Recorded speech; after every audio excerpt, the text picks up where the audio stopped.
Night has come to the city of Persia. Not all at once. Night in a city of this kind comes in stages. First the sun goes behind the mountains to the west, and the light changes from gold to copper to amber to the particular heavy blue. That comes before dark. The bread sellers in the market begin to close their stalls. The last transactions of the afternoon are made in a hurry. The spice merchants' colored powders take on different colors in the evening light. The turmeric going darker, the cardamom losing its green. Then the lamps begin to be lit. Not all at once. First the lamps in the houses of the rich, because they have more oil and more people to light them. And then the lamps in the shops that stay open later. And then the lamps in the windows of ordinary houses, one by one, so that if you watched from high enough, you would see the city go from dark to dotted with light. The way stars appear in the sky after sunset, first one, then a few, then suddenly many. The pattern only visible once most of them are there. The palace has the most lamps. It sits on the hill above the city and its windows stay lit later than any other building. Because there are always matters to attend to. Because palaces are places where something is always happening. Tonight there is music from the south wing and light from the windows of the reception hall, and the shadows of guards crossing in front of the lanterns at the gate. The fountain in the courtyard makes its sound. It has been making this sound for longer than most of the people in the palace have been alive, and it will make this sound long after they are gone. In a room at the top of the palace, a young woman sits by a low table with an oil lamp on it. Her name is Scheherazade. She is waiting for the Sultan to call for her. She is not afraid. She has been preparing for this for a long time. She knows what she is going to do. She has three things: a lamp, a voice, and stories. The lamp is ordinary, an oil lamp of modest quality, the kind you could buy in any shop in the market below. The oil in it is ordinary oil. The flame it makes is ordinary light, no more. The voice is hers, trained, steady, able to carry across a room or lower itself to the size of a whisper, able to make the difference between excitement and alarm, able to hold a sentence for as long as a sentence needs to be held. The stories are something else. The stories took years. She collected them from books and from travelers and from old women who remembered things, and from the margins of documents that were officially about other things. She organized them. She understood which led to which ones could follow others and which ones needed space, which ones could be paused in the middle without losing their tension, which ones were better told slowly. She has 1,000 stories. She has been counting. She thinks that will be enough. The lamp makes a small sound. The curtain moves. Someone is coming. This is where the story begins. Or rather, this is where the story within the story begins. Because the story of Scheherazade is already a story, already a thing being told, already inside some other lamp in some other room. That is the particular wonder of these nights. Every story contains another story inside it, the way a lamp contains its flame, the way a night contains all the light it has ever held. Let it get dark now. The lamp is lit. There is a voice. Listen. The woman who told stories. The Sultan's name was Shahryar. He had not always been a frightening man. He had been, once, a king who loved his wife well and governed his kingdom with reasonable attention. And the kingdom was prosperous in the way kingdoms are when no one is paying close attention to anything going wrong. He had a brother who ruled a neighboring country, and he loved his brother. And the arrangement of the two kingdoms, side by side, was comfortable for both of them. Then one day he went to visit his brother unexpectedly, and found something he was not supposed to find. And the finding broke something in him that he did not know how to repair. He concluded, from the evidence of one person, something about all people, and then he acted on this conclusion, in the way that people who have drawn wrong conclusions sometimes act, which is with the particular energy of people who are certain they have understood something. Every evening he married a young woman. Every morning, the Grand Vizier was obliged to end the marriage. For 3 years this continued. The whole city wept. Every family with daughters was afraid. And the fear was not small or private, but citywide and daily. A grief that had settled over the streets like the particular quality of afternoon light. In a city under siege, the Grand Vizier himself was the father of 2 daughters. The elder was named Scheherazade. She had read everything, not merely the histories of Persia, which every educated woman of her class was expected to know, but the records of the dynasties beyond Persia, the Greek physicians and the Arabic mathematicians and the Indian philosophers, the old chronicles and the newer ones, and the ones that had not yet been decided, whether they were chronicles or something else. She had read the books of wisdom and the books of stories and the books that were both, and she had spent years sorting out the difference between the kind of wisdom that was only wisdom, when applied to a particular situation, and the kind that traveled, that was still wise in new circumstances. She knew stories. She had been collecting them the way certain people collect silk or spices, not casually, but with method, going out of her way to find the unusual ones, the ones that could not be summarized without losing what they were. She had organized them in her mind by quality and by application, knew which ones could hold a listener who was distracted, which ones worked better at night than in the day, which ones had an end that felt like a resolution and which ones had ends that felt like a door opened into a further corridor. She told her father she was going to marry the Sultan. Her father said no immediately, which was his right, and then said it several more times. He told her the names of the women who had died in the past 3 years, whom she knew. He told her she was clever and educated and had many options, and this was not one of them. He told her she was his most beloved child and he would not lose her. She said, "Then help me find another way to stop it." He could not. She said, "Then I am going to do this. The only variable is whether you help me prepare." He helped her prepare. Her sister's name was Dinarzade. The plan involved Dinarzade sleeping in the corner of the royal bedroom, which Scheherazade requested as a favor, the last night's company of her sister. The Sultan agreed, because it seemed a small thing, as it was. Before dawn, Dinarzade woke and said, "Sister, if you are not sleeping, would you tell a story? I love your stories." Scheherazade said to the Sultan, "May I tell my sister a story, Your Majesty?" It would please her. The Sultan said, "Yes." She began. The stories she had collected, organized, catalogued over years, she began them. Not the ones she had kept as examples or studied for their technique, but the best ones. The ones that pulled a listener forward from sentence to sentence. The ones that did not finish cleanly. The ones that ended on the edge of something still unresolved. By morning she was in the middle of one. The Sultan, who wanted to hear the end, kept her alive one more day. The next evening she finished that story and began another. And so it continued.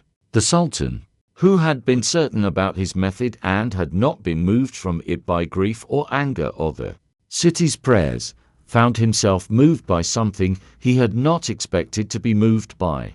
Not sentiment, not pity, something simpler. He wanted to know what happened next. This is what the best stories do. They do not argue. They do not plead. They simply proceed, and the listener proceeds with them. And at some point the listener has been in the story long enough that they have changed the way that people change when they have spent a long time somewhere, not all at once, not by decision, but by the slow process of being in a place that is different from where they were. 1001 Nights. She had prepared for 1001 nights. These are some of the stories she told. A note about names. In the stories of these nights, names move in and out of the telling. The Sultan is sometimes Shahryar, sometimes just the Sultan. The genie is sometimes a genie and sometimes a genius, the same word from the same root. The brilliant thing, the spirit. Scheherazade is sometimes Scheherazade and sometimes just the voice, which in the dark is all she is really, all she needs to be. The names do not matter as much as the feeling of them. Say Scheherazade to yourself if you like.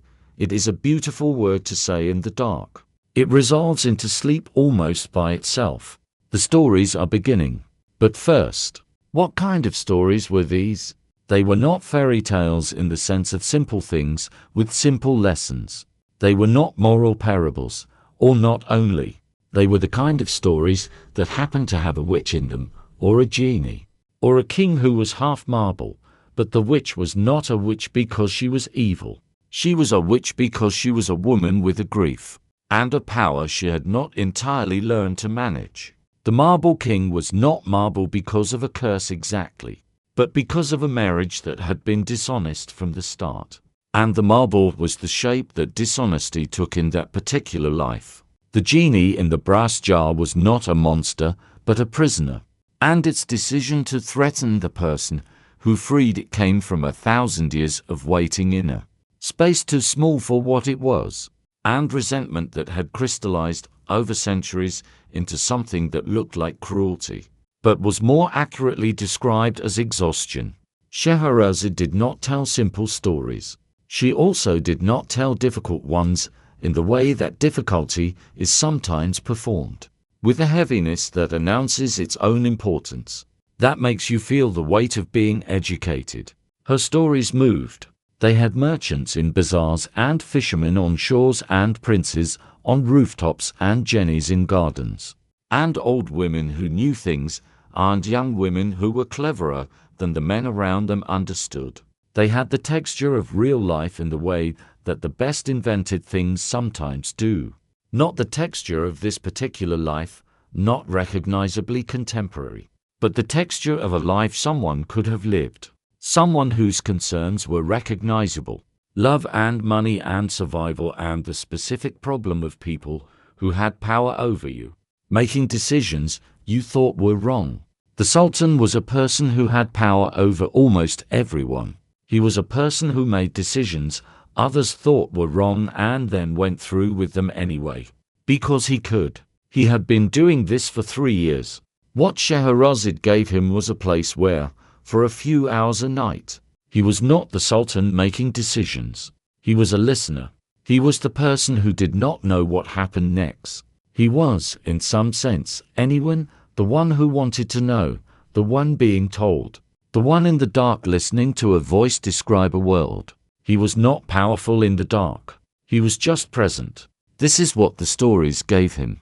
She gave it to him for 1,001 nights, consistently, without fail, until the thing that had locked in him 3 years before had been, very gradually, by means that no one could have specified, worked loose. The stories had also given her something. She had not expected this. She had prepared for 1,001 nights of sustained effort, thinking of it as a kind of endurance, a thing to be gotten through, maintained, survived. She had packed provisions the way you pack provisions for a long march through difficult country, and she had marched. But the march had changed her. She had told stories she had not told before, had found, in the telling, directions in them she had not known were there. A story you have read is one thing. A story you have told aloud in the dark to a specific person in a specific moment of their life is another thing entirely. The telling changes the story. The story changes you. She had understood this theoretically because she had read everything, and many of the things she had read said this in different ways. She had not fully understood it until she had done it 1,001 times. She understood things now about how stories moved and how they settled in a person, and how they worked, not just what she had known before, which was theoretical, but what she knew now, which was practical, the kind of knowing that is in the hands rather than the mind. She also understood the Sultan in a way she had not when she had started. She had spent 1,001 nights reading him the way you read something that matters, carefully, with attention to what was there and what was absent, with the willingness to be surprised. He was not what she had expected. He was not the monster the city's grief had made of him in the public story. He was a person who had been badly hurt and had responded to the hurt in the worst way available to him, and who had not, until now, had anyone speak to him in a language he could receive. The language had been stories, not arguments, not pleas, not the public pressure of the vizier's reports on how many people were weeping. Stories, told in the dark, by a calm voice, every night without fail. She loved him eventually. This was not part of the plan, and she would not have predicted it. It was one of the things the 1001 Nights did to her, that she had not packed provisions for.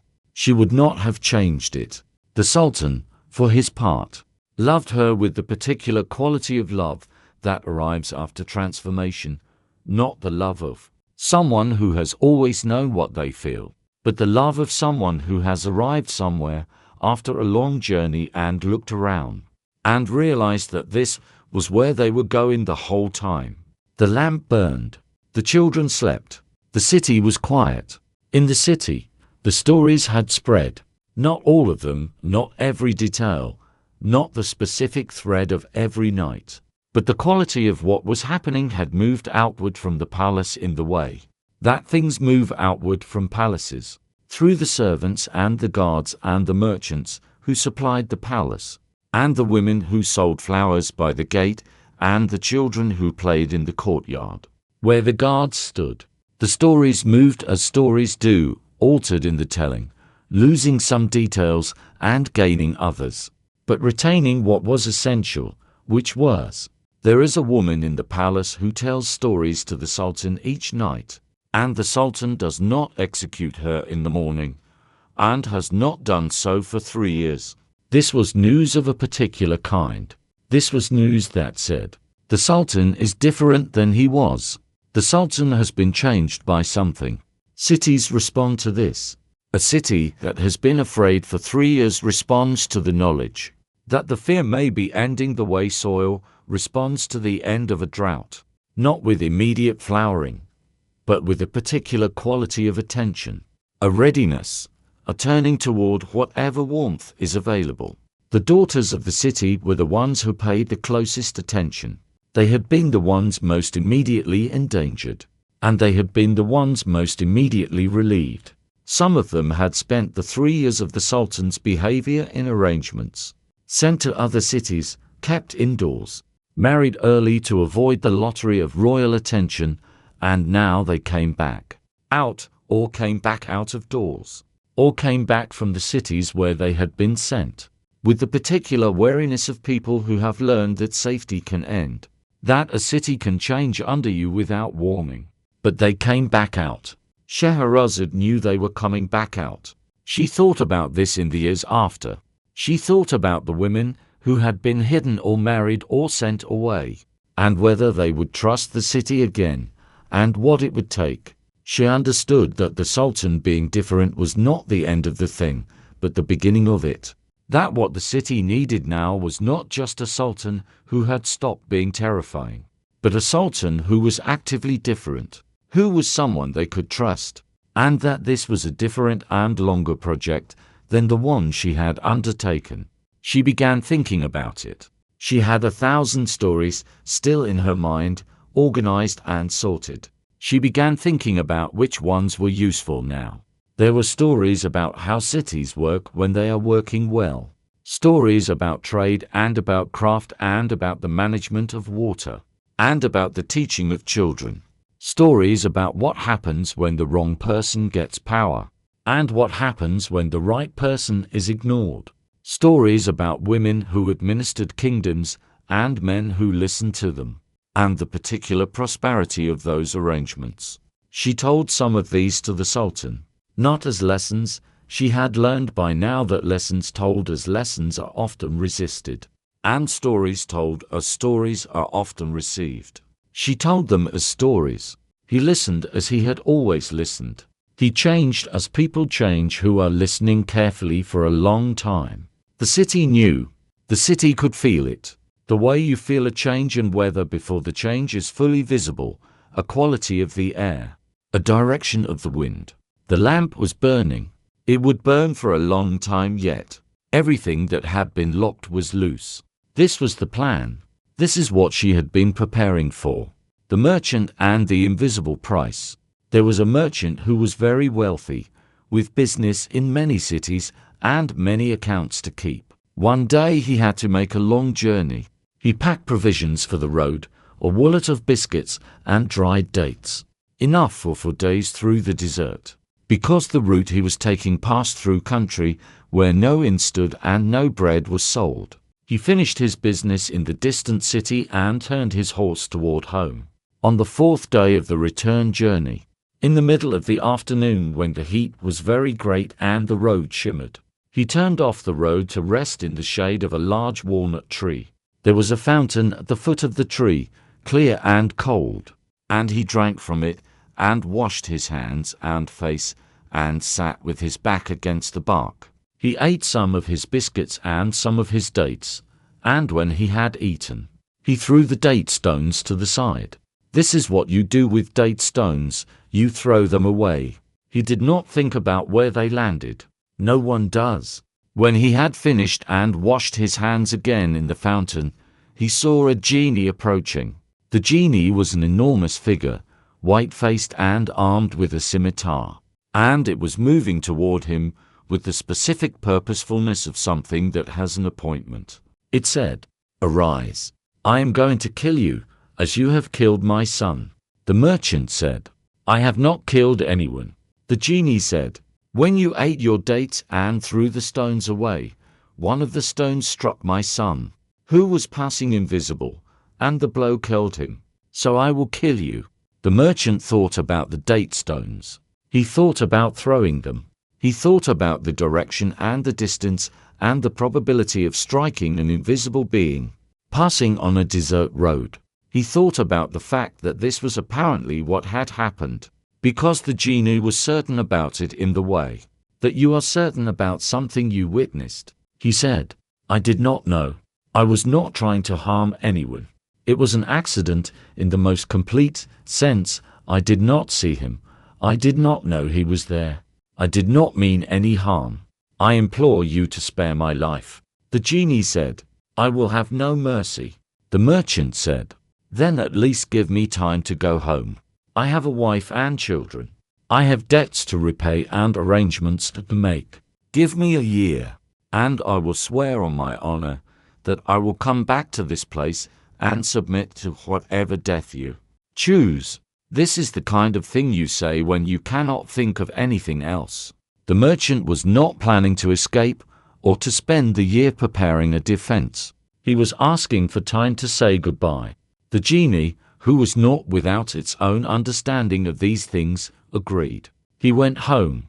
The journey took for days. He had made this journey many times, in both directions, with the familiar rhythm of the desert road, the way the light changes at different hours, the specific heat of the afternoon, the relief of the evening, the cold of the night, the animals that came out in the dark. He knew the road as a place, not just as a route. This time he paid attention to different things. He noticed which trees had shade sufficient for a man on a horse to sit in and rest. He noticed where the fountains were and which ones ran clear and which ones were brackish. He noticed the particular tree where it had happened, a large walnut, easily distinguished from the others, with a fountain at its base that he had rested at before, would rest at again, and that had now become the site of a specific kind of grief. He did not resent the fountain. He did not resent the tree.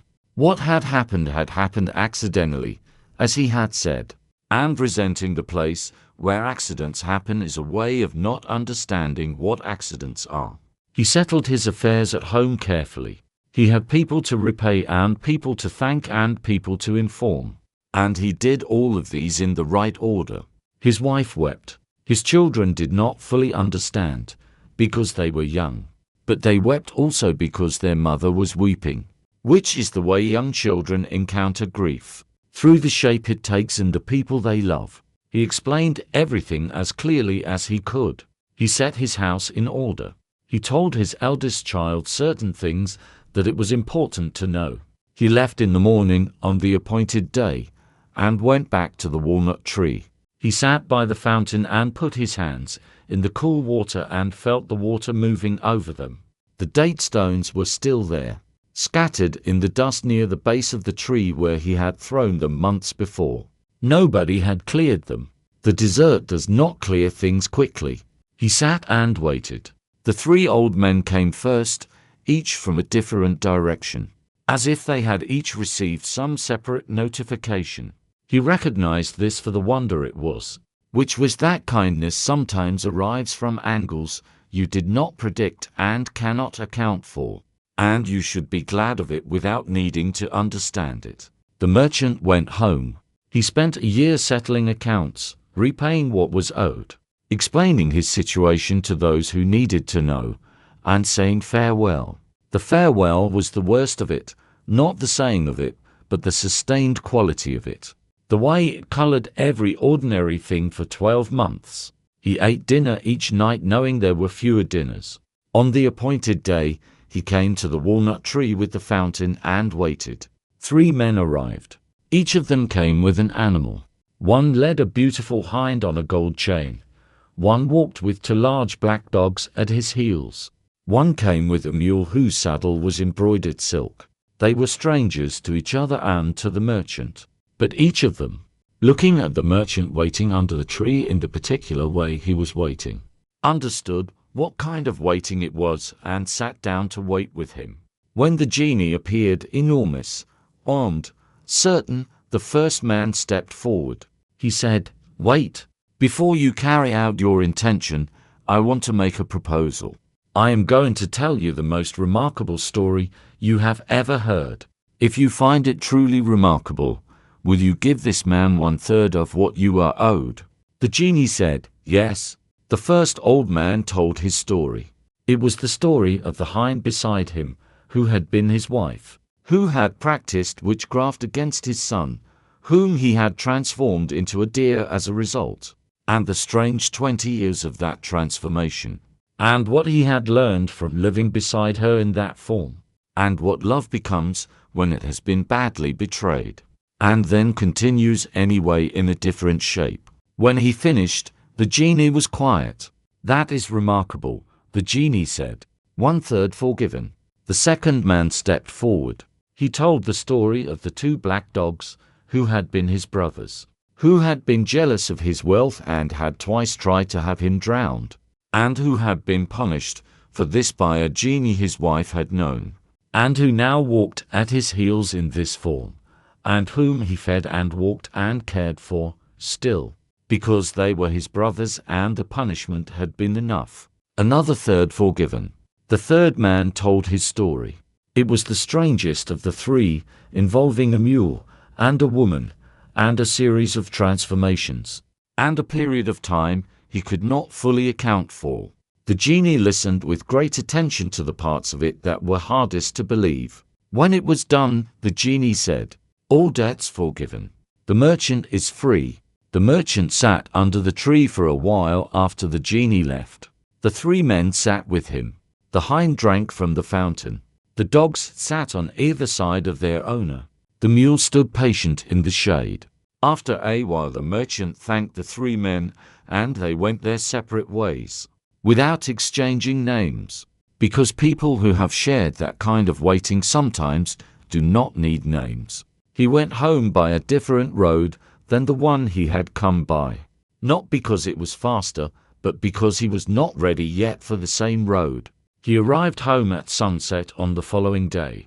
His wife came out of the house when she heard the horse and stood looking at him for a moment, before she understood that he was actually there.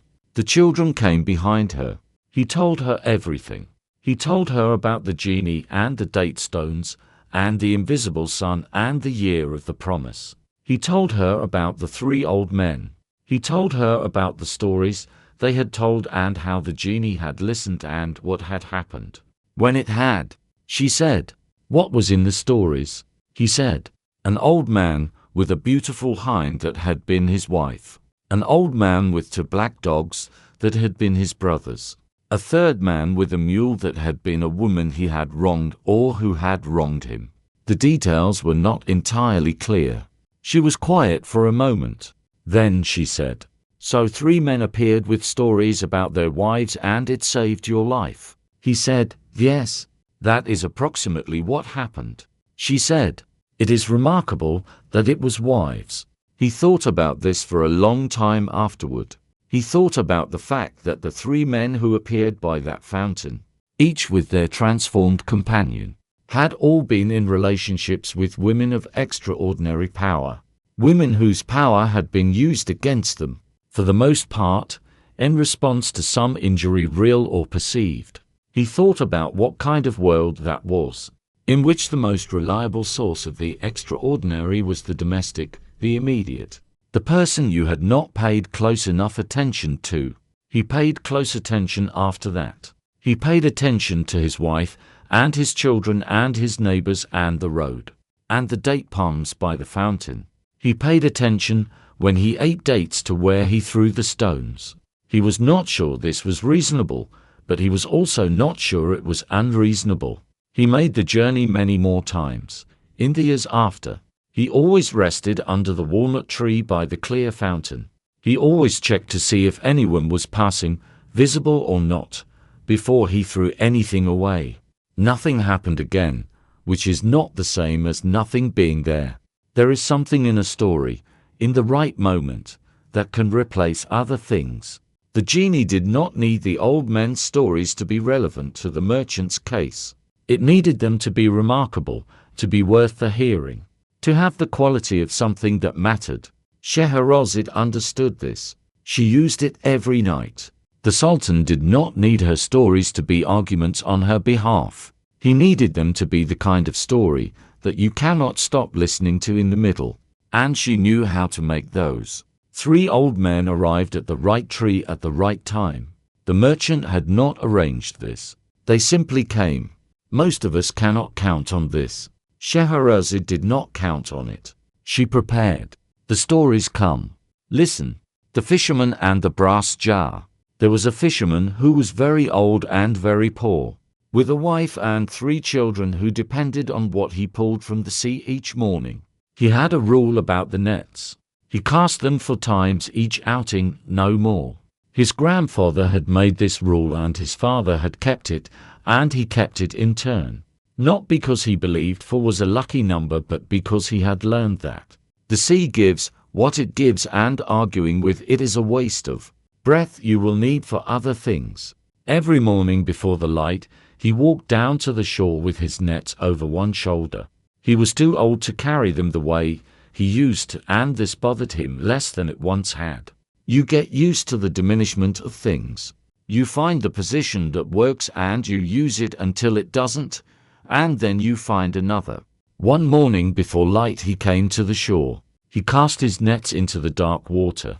The first haul, the carcass of a dead donkey. He pulled it out with great effort, because the carcass was heavy and waterlogged and his nets were tangled in it at several points. He worked the nets free, checked them for damage, repaired what he could, and threw them again. The second haul, a large basket filled with stones and rubbish and mud. He upended it on the sand and sorted through it by touch in the dark, because his eyes were not as useful as they had been and his fingers knew things now that his eyes used to have to confirm. He emptied the basket. He threw the nets a 3rd time.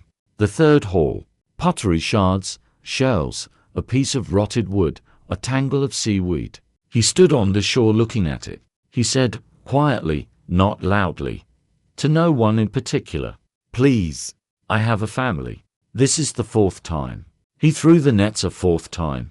This time he felt a weight, not the dragging resistant weight of rubbish, but something dense and regular, a single solid thing.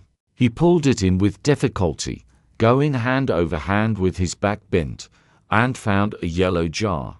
It was sealed with lead, stamped with a seal. It was heavy and cold, and made no sound when he shook it. He looked at it for a while. He felt its weight and its seal and its temperature. He thought about the brass founders in the market who paid by weight for copper and lead. He thought about the wheat market and what a measure of wheat cost this month. and what 3 measures would mean to his wife. He took out his knife and worked at the seal carefully, the way you work at something you do not want to break. The seal came loose. He tilted the jar and turned it upside down. Nothing came out. He looked into the neck of it. He set it in front of him and waited. Then smoke came out. Not the thin smoke of a dying fire, but something dense and specific. A grey smoke that rose in a column and spread over the water and up into the morning air, and gathered itself. The gathering took a long time. The fisherman stood back and watched it happen because there was nothing else to do. When all the smoke had come out of the jar, it formed itself into a shape. The shape was enormous. It was the shape of a giant, but larger than any giant, its head in the low clouds, its feet still in the last of the smoke. It was not like the Jennies in the stories he had heard, which were always described as beautiful or terrible in a decorative way. This was simply very large and old and angry in the way that very old things are angry, without needing to perform the anger, because the anger had been there longer than any audience. When the fisherman could see it clearly, he understood that he was in a particular situation. The genie looked down at him. "Great king of the spirits," it said to the sky, "I will never disobey you again." Then it looked at the fisherman. "Thank you for freeing me. Now I am going to kill you." The fisherman said, "Why?" The genie explained its vow. In the 1st century of the imprisonment, it had vowed wealth to its deliverer. In the 2nd, all the treasures of the world. In the 3rd, any 3 wishes. In the 4th, when no one came, it had made the last vow from a place of exhausted fury. Kill whoever comes, because whoever comes too late. The fisherman stood on the shore. The sun was now coming up. His nets were beside him. His 4th cast was lying open in the sand. He said, "Before you kill me, I want to ask you something. Were you really inside that jar?" The genie said, "Yes." The fisherman said, "I cannot believe it. I am an old man, not a clever one, and my imagination is not what it was. But I cannot imagine how a thing as large as you could fit inside a jar that size. I do not call you a liar, but I cannot believe it." The genie said, "Do you doubt me?" The fisherman said, "I wish I did not have to, but the jar is so small. If you showed me, I would believe you, and then I could die with my mind at peace about the question." There was a pause. The genie looked at him. Then it began to change. The vast shape dissolved back into smoke, and the smoke pressed down toward the jar and went in. All of it. The column of smoke, the spreading gray, the huge presence, all of it compressed into the jar, slowly, filling it, until the last wisp went in. The fisherman replaced the seal. He sat down on the sand, with the sealed jar in front of him and his knees near his ears, and he breathed for a while. Then he said to the jar, "I have you now." There was a pause. The genie said from inside, "Let me out." The fisherman said, "I will let you out when you promise me, on the name of the great Solomon who put you in, that you mean me no harm." There was a longer pause.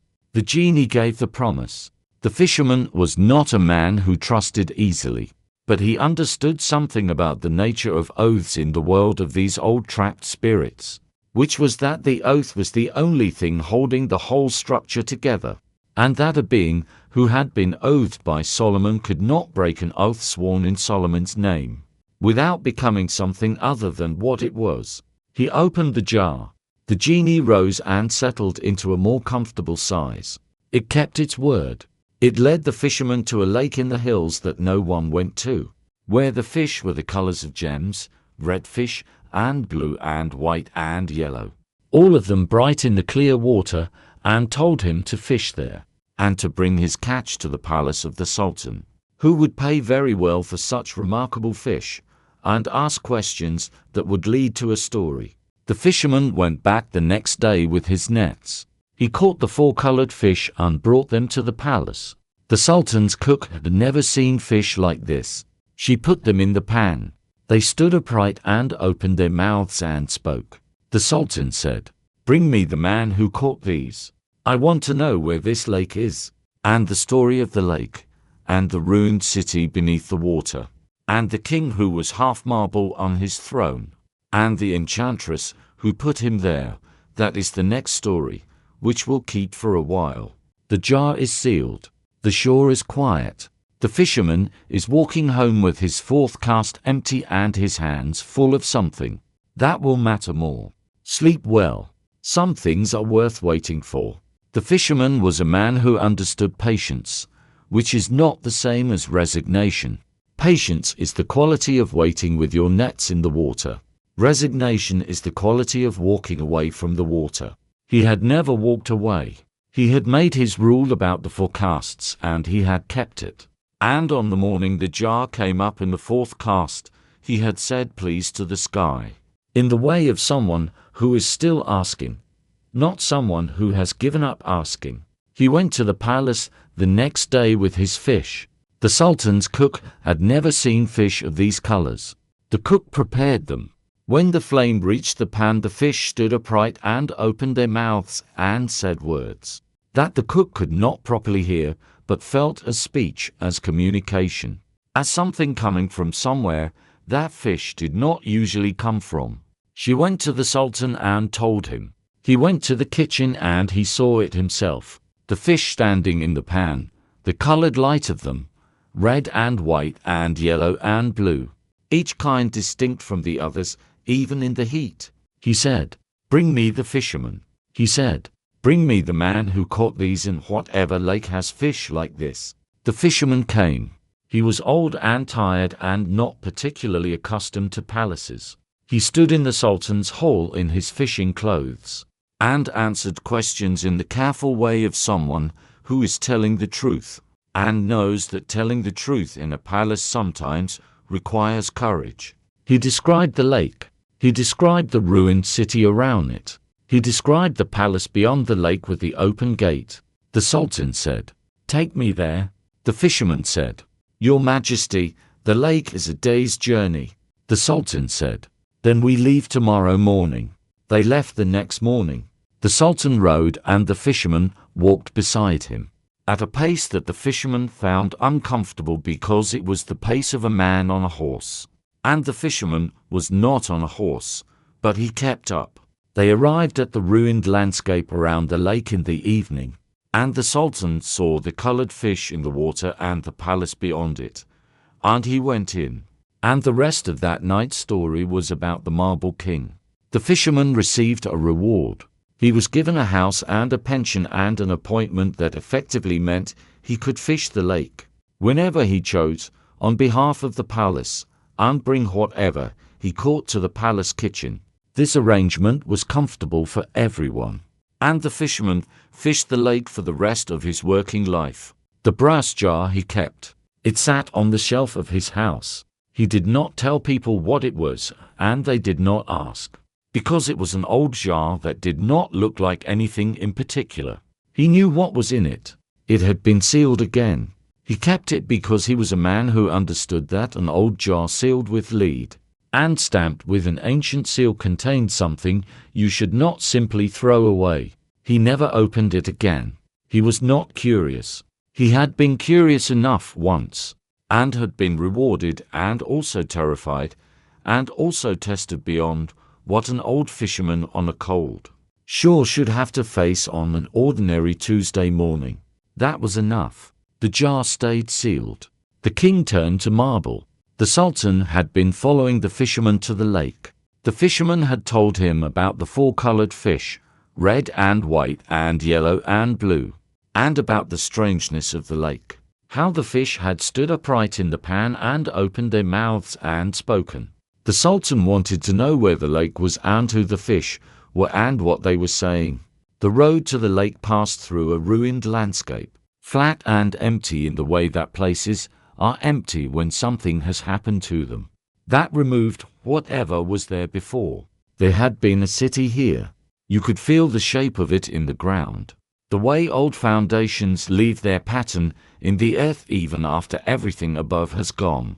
Beyond the ruins was a lake. The water was very clear. In it, as the fisherman had described, there were fish of four colors. each kind swimming in its own part of the water, the colors distinct and unmixed. Beyond the lake was a palace, intact and in good condition, with its gate standing open. The Sultan went in. The palace was furnished and maintained, not neglected, not ruined, not abandoned in any ordinary sense. The rugs were good, the lamps were trimmed, the water in the fountain was clean. But there was no one. He found the young king in a chamber on the second floor. He was sitting on a throne. From the waist up he was a person, a young man of perhaps 30, pale, with the particular look of someone who has not slept properly in a very long time, and has stopped expecting that to change. From the waist down he was marble, not metaphorically, actually stone, the grey and rose stone of good Persian quarrying. His legs fused into the base of the throne. His robes still draped over the stone as though covering flesh. He looked at the Sultan for a long moment before he spoke. He had not had visitors. The palace had been maintained, in his absence from active kingship, by servants who stayed because there was nowhere else to go and because the routine of maintenance was a kind of sense in a situation that had no other sense. They waxed the floors and trimmed the lamps and changed the water in the fountain, and repaired things that needed repair. And they did not speak to the Marble King much because he did not have much to say to them, and they had stopped expecting visitors. He had thought about the enchantress many times. He had thought in the first years about the quality of love that turns to this, the specific kind of love that, when thwarted, does not diminish but changes form, becomes something that can only maintain itself by maintaining the thwarting. She loved the injured man still. He was still alive, barely, because of this love. The Marble King existed, half marble, because this love needed him to be the one who had caused the injury and needed to suffer for it. He had also thought about the fact that he had loved her, not as she loved the other man. He could see the difference now, from the particular vantage point of several years of immobility, but genuinely, in the way you love someone when you do not yet know what they are capable of. Love does not come with complete knowledge. You love what you can see, then you learn more, and you discover whether the love is the kind that can absorb what you have learned, or whether it was dependent on not knowing. He did not think this made her monstrous. He thought it made her a person who loved too narrowly, with too much concentration in one direction, so that everything else had to accommodate itself around that concentration. The citizens of the capital had lived inside that accommodation for years. They had become fish because her love needed them to not be people for a while. He had had a great deal of time to think. The Sultan came in and sat down across from him and asked him to tell his story, with the manner of a man who had traveled a long way and was genuinely prepared to sit and listen. This was unusual. The king told him. He told him everything: the overheard conversation, the discovery, the confrontation, the moment when his legs had stopped being legs, the years of the marble, the mornings of the beating, the slow adjustment to a kind of life that was not life, but was also not death. The Sultan listened without interrupting. Then he stood up and said, "I am going to handle this." He was a sultan from another country and he had no particular authority in this one. But authority in these cases is mostly a matter of tone, and he had the tone. His name was the King of the Black Isles. His father had been Mahmud, who had ruled this country, named for the 4 islands that stood offshore. He had inherited the kingdom at a young age and had been happy enough a quiet, careful king with a wife he loved and a country that did not require too much from him. He had overheard 2 of his wife's attendants talking one afternoon. He had been half asleep, being fanned against the heat, and the attendants had not noticed. One said to the other, "It is a great pity our mistress no longer loves our master. I believe she would be glad to be rid of him." He had listened, and then he had watched, and over months he had understood that this was true. His wife loved someone else, had always loved someone else. The marriage had been an arrangement and she had accepted it. and gone on loving the person she actually loved, who was a young man of low birth whom the king had eventually confronted. The confrontation had not gone well. The young man was injured seriously. The wife, who was an enchantress, something else the king had not known until now, turned on her husband. In her grief, Anne said the words of a transformation over him. From the waist down, marble. She had also turned the capital, the whole city, with all its people and all its years and all its ordinary life. She had spoken her spells over it, and it had become the lake. The citizens were the fish. The four colors were the four religious communities of the city, each now swimming in its own quarter of the water, unable to cross into the others, unable to become what they had been. The fish could speak, briefly, in the moments when the cook dropped them in the pan, but they had nothing to say except what they had been saying for however many years this had been going on, which was, help. Every morning, the enchantress came to the palace in the garden, where her injured lover lay suspended by her spells, unable to recover, unable to die, kept in a kind of middle place by her determination, and wept over him. Before coming to him, she visited the marble king and beat him with a rope, because his suffering was part of the arrangement and she could not stop herself. He had been sitting on the throne for years. The Sultan, hearing this, was a man who made plans. He went to the garden palace. He found the injured man and made swift work of it, and then lay down on the couch in his place. When the enchantress came and leaned over the couch and spoke to the figure there, the Sultan answered in a low voice, in the slow way of someone who has been long ill. He said, "The man on the throne makes too much noise. Free him from his stone and I will recover." The enchantress went immediately to the throne room. She took water and spoke over it and threw it at the marble king. The stone cracked and fell away, grey and rose chips clattering on the floor, and the king fell forward onto his knees on the carpet with his legs under him, real legs shaking. He ran. The Sultan had told him to hide and watch. The enchantress came back to the garden palace and said, "I have done it." The Sultan said, "Not quite enough. The fish cry out at midnight from under the water. I can hear them. Release them as well." She went to the lake. She stood at the edge and said her spells in reverse.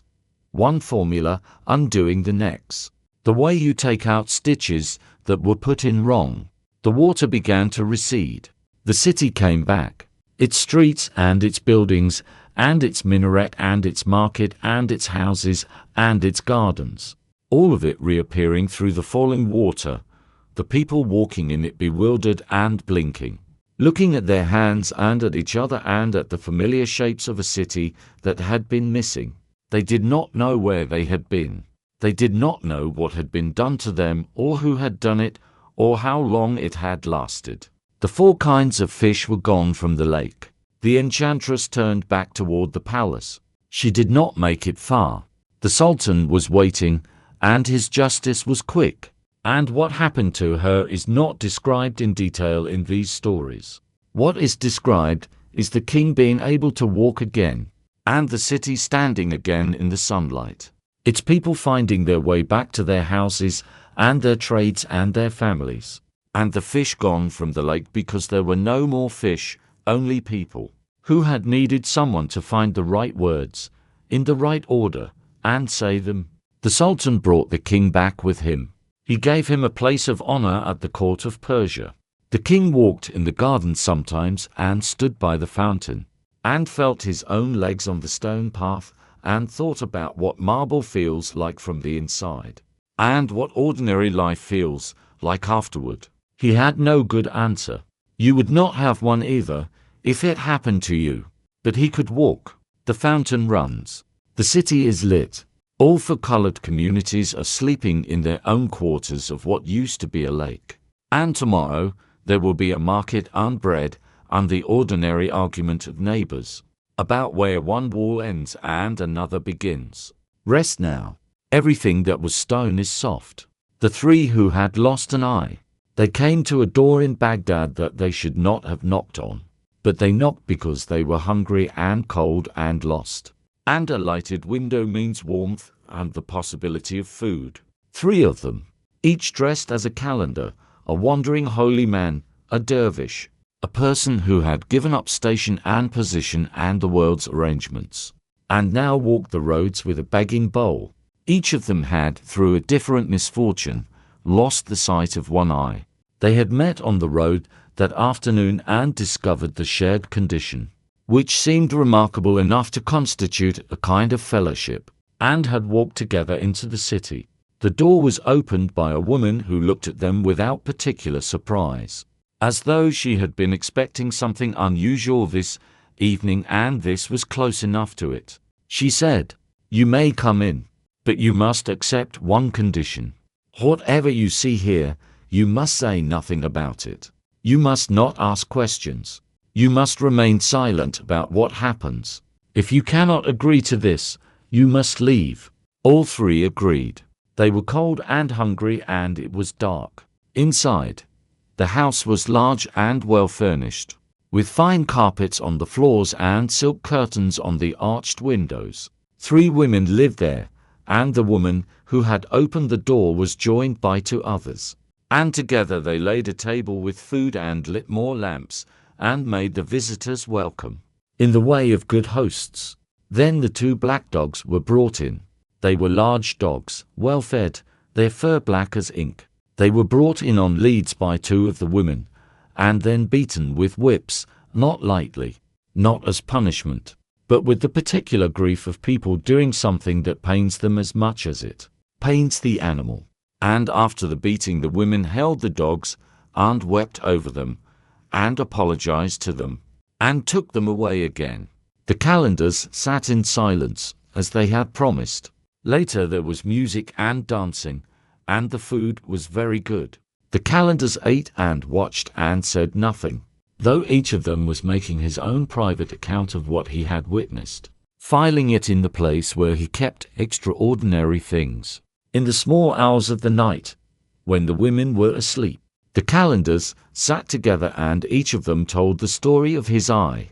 The first calendar had been a king's son. He had gone to visit his cousin, a prince of a neighboring kingdom, who had built something underground that he wanted to show, by night, with a beautiful woman whose name the cousin did not offer. They had gone to a graveyard and found a tomb beneath a tomb, a staircase under a grave marker. And the cousin had gone down with the woman and closed the door from inside, and had not come back. The calendar had spent years looking for the door. The tombs in that graveyard all looked alike. He never found the right one. His father's kingdom fell to a coup while he was searching. He had arrived eventually at a palace of black stone in the desert, where an enchantress had imprisoned him, and had been turned into an ape by her, and then by accident restored by another sorcerer who worked in a different tradition. And the restoration had cost him his eye and his royal station, and everything else that had been his. He was a king's son who walked the roads with a begging bowl. He had been through things that had changed him beyond the reach of his original shape. The second calendar had also been a king's son. A flying woman had carried him away. There had been a kingdom underground, reached through a trapdoor, where he had spent 40 days in the company of a princess who was also imprisoned there.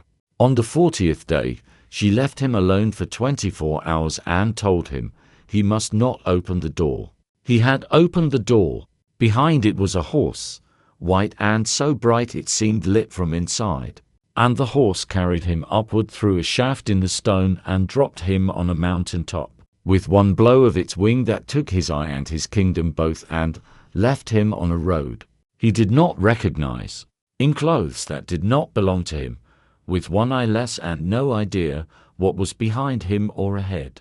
The third calendar's story also involved a door. His story also involved something he was not supposed to touch or open or look at. His story also involved the particular moment in which you are alone, and the forbidden thing is right in front of you, and the person who forbade you is not there.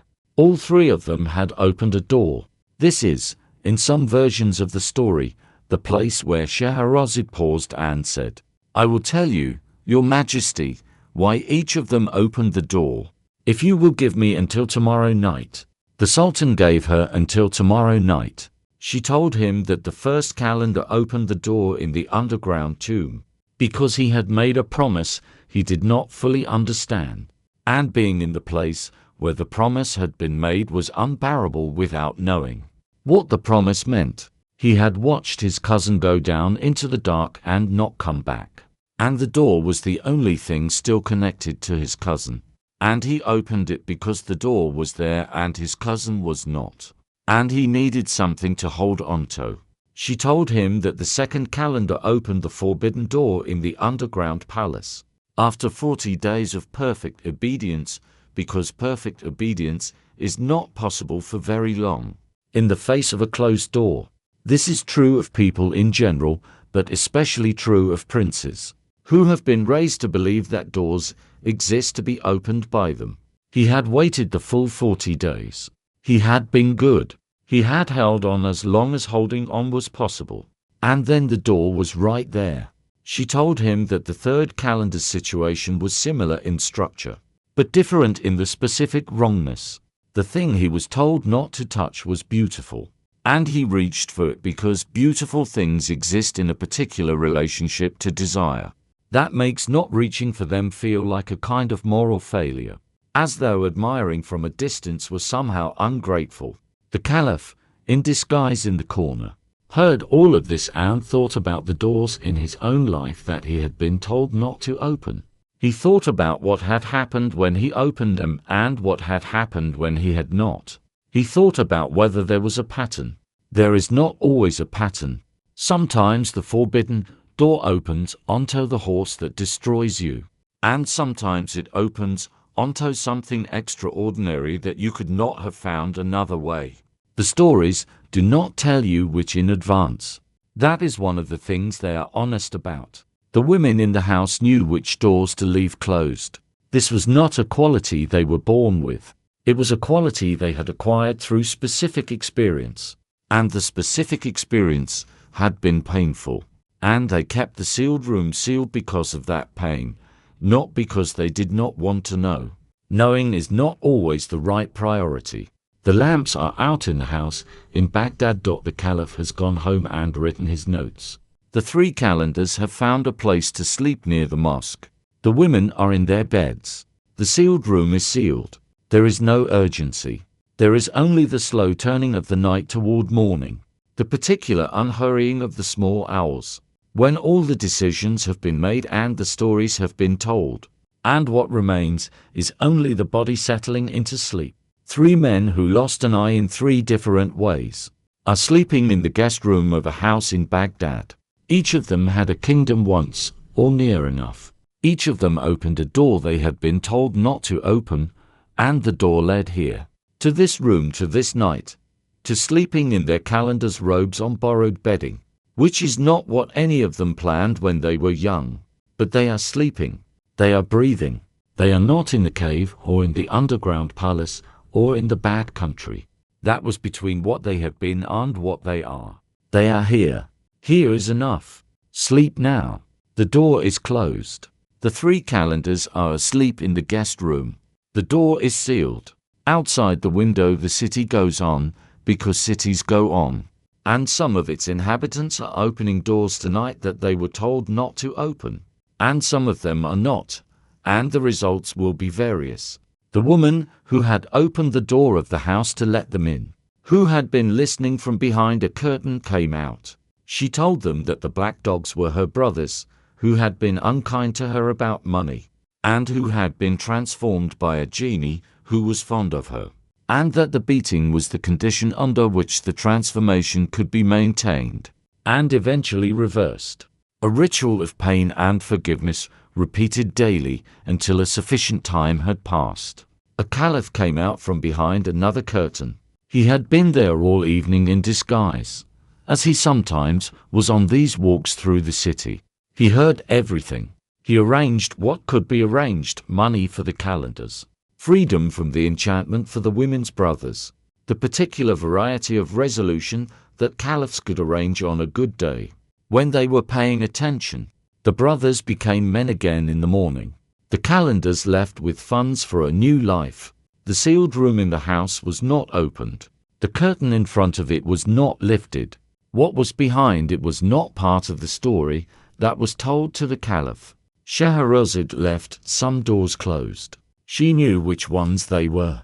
Some things are for sleeping past, not knowing. Some doors in stories stay shut because the story does not require you to know what is behind them, only to know that the door exists, and that someone once decided not to open it. The lamps are out. The curtains are still. The house is quiet. Behind the closed door, something is very still. You do not need to know. The underground garden.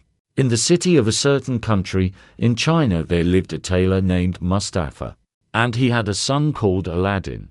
Aladdin was not a useful child. He was idle and ran in the streets with other idle children, ignoring his father's attempts to teach him the trade. And when his father eventually died of grief and disappointment, Aladdin continued as he had been, which was of no use to his mother whatsoever, and left her to spin cotton in the evenings for what she could earn. One day a stranger approached him in the street. He was a broad man with a well-trimmed beard and clothes that suggested a merchant of some importance. He said, "Are you not the son of Mustafa the tailor? I am your uncle. I have been traveling these 40 years. I heard your father died and I came to find you." This man was not Aladdin's uncle. He was a magician from Africa, a very learned and very patient one, who had spent years in his library reading books that described the location of a lamp of extraordinary power hidden in an underground chamber in this part of the world. The books were specific about where the lamp was, but very specific about something else as well. Only a boy with a particular quality, the books called it the quality of the lucky hand, though they did not explain further, could retrieve the lamp. The magician was not that boy. He had tried before with another boy, and it had not worked. He had traveled to China because his books said this was where the right boy lived. He bought Aladdin a new set of clothes. He took him to the bazaars and showed him the spice merchants, and the goldsmiths, and the carpet weavers, and the sellers of glass, walking through the crowded aisles and pointing out what each trade required and what it paid. Aladdin had never been taken seriously enough to be shown things. He felt important and walked taller and began to think that perhaps this uncle was going to change his life. On the second day, they walked beyond the city gate into the gardens and then into the open hills, further than Aladdin usually went. The hills grew rougher and the path less clear, and the city fell behind them, until it was only a noise, and then not even that. They came at last to a narrow valley between two mountains. Here the magician stopped. He made a small fire from dry brush. He threw a powder from a leather bag onto the fire, and spoke words that Aladdin could not quite hear. And the ground trembled briefly, the way the ground trembles before a deep sound resolves itself. In front of them, in the earth, a flat stone appeared. It had been there all along. It was only the spell that made it visible. A brass ring was set into the center of it. The magician said, more gently than he had spoken before, "Lift the stone. Say your father's name and your grandfather's name. Only you can do it." Aladdin was afraid. The magician struck him, briefly, not hard, but enough, and said, "I told you to lift it. You are the one who can. I cannot do it myself." Aladdin took the ring. He said his father's name and his grandfather's name, both of which he had to think about for a moment. The stone came up. There were steps going down into the dark. The magician pressed a ring from his own finger onto Aladdin's hand. He said, "This will protect you. Go down. There are 3 halls. Touch nothing in the halls. On the far side of the halls is a garden. Walk through the garden. At the end of the garden, on a niche in a terrace wall, there is an old lamp. Take the lamp. Bring it to me. Take nothing else. Do not linger.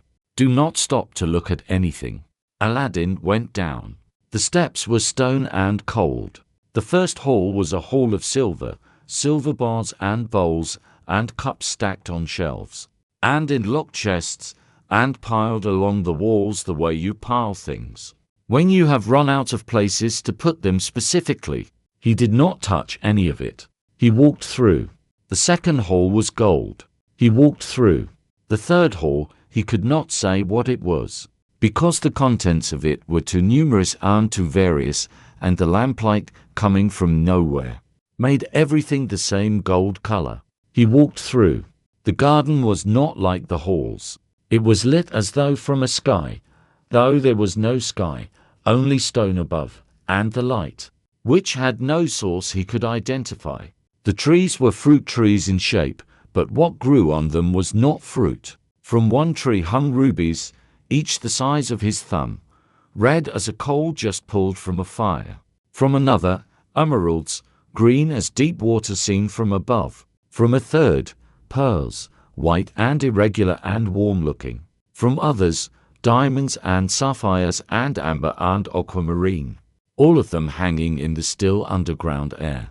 Aladdin walked among these trees. He knew he was not supposed to take anything. He had been specifically told not to take anything. He stopped at the ruby tree and looked at it for a long time. The rubies on it were not the rubies of a jeweler's shop, displayed in a velvet case with a price marked. They were larger and looser hanging, and the light in them was different, not the reflected light of stones on a table, but something warmer, as though each stone had its own small interior light that had nothing to do with the lamp that lit the garden from its unknown source. He touched one.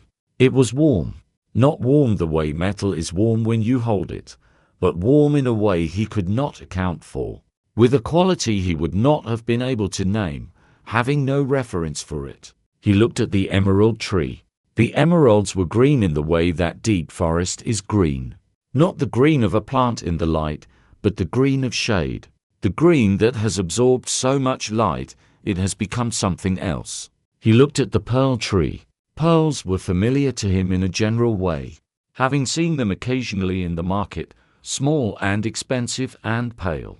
These were the size of his fist, irregular, and had a warmth to them in the palm of his hand that he would not have expected from things that had come from the sea. He understood something, standing among these trees, that he had not understood before, which was what beauty was for. He had known beautiful things, had seen them in the market and in the windows of rich houses. He had passed, but he had never been inside beauty before. Standing in the garden was being inside it. It was not the beauty of a thing in a case. It was the beauty of a place, of air and light and growth and warmth together. A beauty that was not displaying itself, but simply being itself. This was the lamp's garden. This was where the lamp had lived before it ended up on a niche in a terrace, unlit, waiting. He took the rubies and the emeralds and the pearls and what he could find of the other stones, filling his pockets with all of it, because being inside beauty and having to leave it is a particular kind of pain, and taking something with you is the only response available. He filled both sides of his robe and the pockets of his belt and the inside of his shirt. He was not sure they were real. They were not heavy in the way precious stones were supposed to be heavy. They were lighter, almost warm, the way things are in dreams when they are not quite material, but he could not stop himself from taking them. He had been idle and poor his whole life, and there were trees of rubies. He found the lamp on the terrace niche at the end of the garden. Just as the magician had said, an old lamp, dull-looking, not worth looking at. The kind of thing you would throw away. There was no oil in it. He picked it up and put it inside his robe with everything else. He walked back through the garden and through the 3 halls and up the steps. At the mouth of the hole, he said, "Help me up. I have the lamp." The magician said, "Give me the lamp first." Something in the way he said it, a specific urgency, or the specific way he was leaning forward with his hands out, made Aladdin hesitate. He said, "Help me out first. The lamp is inside my robe. Help me out and I'll give it to you." The magician's voice changed. He demanded the lamp. Aladdin held the edge of the opening and asked for a hand up. The magician's voice changed again into something Aladdin had not heard from him before. And then the powder went on the fire and the words were said and the stone rolled back. The darkness was complete. Aladdin stood at the bottom of the stairs with the stone sealed above him and everything silent, except his own breathing. He was too surprised to be frightened for a moment. Then the surprise passed. He was in an underground place alone with a lamp that didn't work and pockets full of things that might or might not be real, and no way up. He sat on the steps for a while. He thought about his mother. He thought about the magician's face when he asked for the lamp. He thought about the ring on his finger, which was warm. He was in the dark for 2 days before he rubbed the ring. Those 2 days were important. They are not described in most tellings, because what happened in them was not eventful. Aladdin sat in the underground garden in the dark and thought. He had never thought this carefully before. He had lived a life of the immediate, the street, the other boys, the game, the meal, the next game. He had not thought forward or backward with any consistency. His father's death had not changed this, nor his mother's grief. Because grief is something that happens around you and you can stay the same inside it, if you are determined not to see. The dark and the silence of the underground made staying the same impossible. There was nothing to distract from the next thought and the next. He thought about the magician, who had called himself an uncle and had not been one, who had bought him clothes and shown him the city and used him. He thought about what that meant, what it meant to be useful to someone who was using you, what the difference was between being loved and being used in a way that resembled love close enough that you didn't notice until the stone was over the door. He thought about his mother. He thought about what he was going to do when he got home. He did not think about whether he would get home. This was not defiance or optimism, but something simpler, which was that he was 17 and the idea of not getting home was not available to him in the way it would be available later. He thought about the jewels in his pockets. He touched them in the dark, the smooth, hard, irregular surfaces of them, the surprising lightness. He had taken them against explicit instruction. He did not regret this. If he was going to be locked in an underground garden indefinitely, he was glad to have taken something from the trees. He thought about the lamp. He touched it too. There was nothing remarkable about it in the dark. It felt like an old lamp, dull brass, the kind of thing you would not look twice at in a market. He could not understand why the magician had wanted it so badly. He understood, sitting in the dark with it in his hands, that there was only one way to find out. He rubbed the ring. The genie appeared. He said, "I want to go home." He was home in a moment. His mother made the sound she made. He told her everything. And the lamp, which his mother polished because she was a woman who, when presented with a dirty thing, cleaned it, was put to use in a way that neither of them had known was coming, which is the way lamps usually are. He rubbed it the way you rub a cold hand, for the warmth of friction. And a genie appeared, smaller than the one from the jar, quieter, not trapped by centuries of anger, but simply present. A genie of the ring rather than of some ancient punishment. "What do you wish?" it said. Aladdin said, "I wish to go home." He was home in a moment, standing in the middle of his mother's room, and his mother, who was sitting in the dark because she could not afford a lamp for the evening, made a sound he had never heard her make before, which was the sound of someone who had been certain of a very bad thing being made uncertain. The lamp is in his hands. The underground garden is below. The jewels are in his pockets. The step above the garden is sealed. Something is about to happen that will change everything. And it will happen because an old lamp was cleaned with a cloth on an ordinary evening by a woman who had no idea what she was doing. But that is tomorrow's story. Tonight, the underground is quiet. The rubies on the trees are glowing very faintly in a light with no source. The lamp is patient, so very patient. The palace built in a night. The ring had been given to Aladdin to protect him in the cave. The magician had forgotten, in his fury when Aladdin refused to hand over the lamp, that the ring was real, and that real protective objects protect. Aladdin rubbed his hands together in the dark of his mother's room, the way you rub cold hands. And the ring grew warm under his fingers, and a genie appeared. Not large, not frightening, simply there, the way a candle is there when you strike a light. "What do you wish?" it said. Aladdin said, "I want to go home." He was already home. He had been transported from the cave directly to his mother's room. The genie disappeared. His mother wept and fed him whatever there was in the house, and held his face in her hands, and did not speak for a long time. He told her what had happened. He showed her his pockets, the rubies and the emeralds and the pearls and the rest, which in the lamplight were clearly real, clearly of extraordinary quality, clearly not the kind of thing you found in a tailor's family in a back street of a city in China. His mother looked at them with the expression of someone who has been presented with an incomprehensible gift and is not yet sure whether to be grateful or afraid. There was also the lamp. He took it out of his robe. It was old and dull and needed cleaning. His mother said, "Perhaps if it were polished, it might be worth something." She found a cloth and began to polish it. And out of the lamp, from the brass and the long dark, and the centuries of oil that had been in it before the oil ran out. And the lamp was placed on the niche in the underground garden, and left there. Out of all of this came the genie of the lamp. The genie of the lamp was not the same as the genie of the ring. The genie of the ring was a candle. The genie of the lamp was a room full of light. It was enormous and composed and absolutely present, and it said, "What do you wish?" Aladdin's mother dropped the lamp and would have run. Aladdin picked it up. He wished for food. The genie brought it, on plates of solid silver, in quantities suitable for people who had not eaten properly in some time.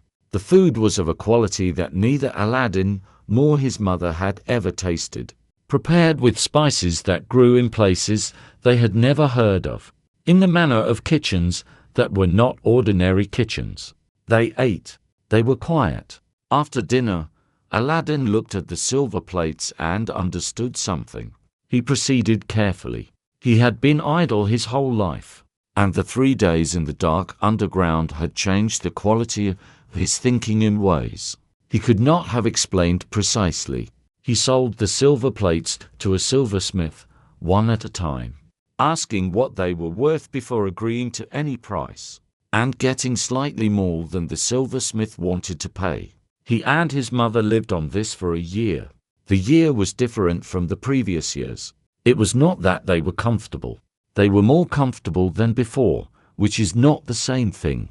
What was different was the quality of the time itself, the way it was organized around a purpose, which the previous years had not been. He had a plan. The plan was not complete and had several obvious gaps in it, but the existence of the plan gave each day a direction it had not had before.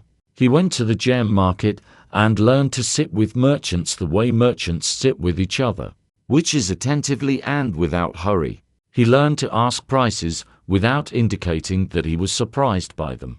He learned which stones were considered most valuable by which kind of buyer, and why the same stone might be worth different amounts in different parts of the city, and what the difference was between a stone's beauty and its value, which are not always the same thing.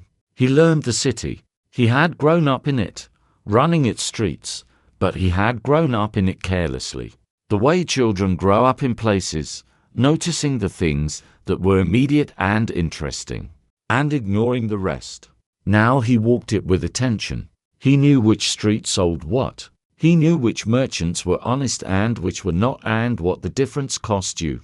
He knew which fountain was always working and which was sometimes dry, and what this said about the management of the water supply. He was becoming a different kind of person than the one he had been in the cave. Not unrecognizable from the outside, he was still the tailor's idle son, still known in the neighborhood as the boy who had not made anything of himself. but the inside had changed. And the inside tends to produce changes in the outside eventually.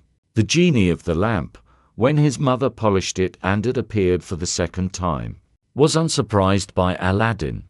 Genies of this kind are not surprised. They serve whoever holds the lamp, and whoever holds the lamp is who they are. It registered Aladdin and understood him and waited. He asked for food again. He sold the plates again.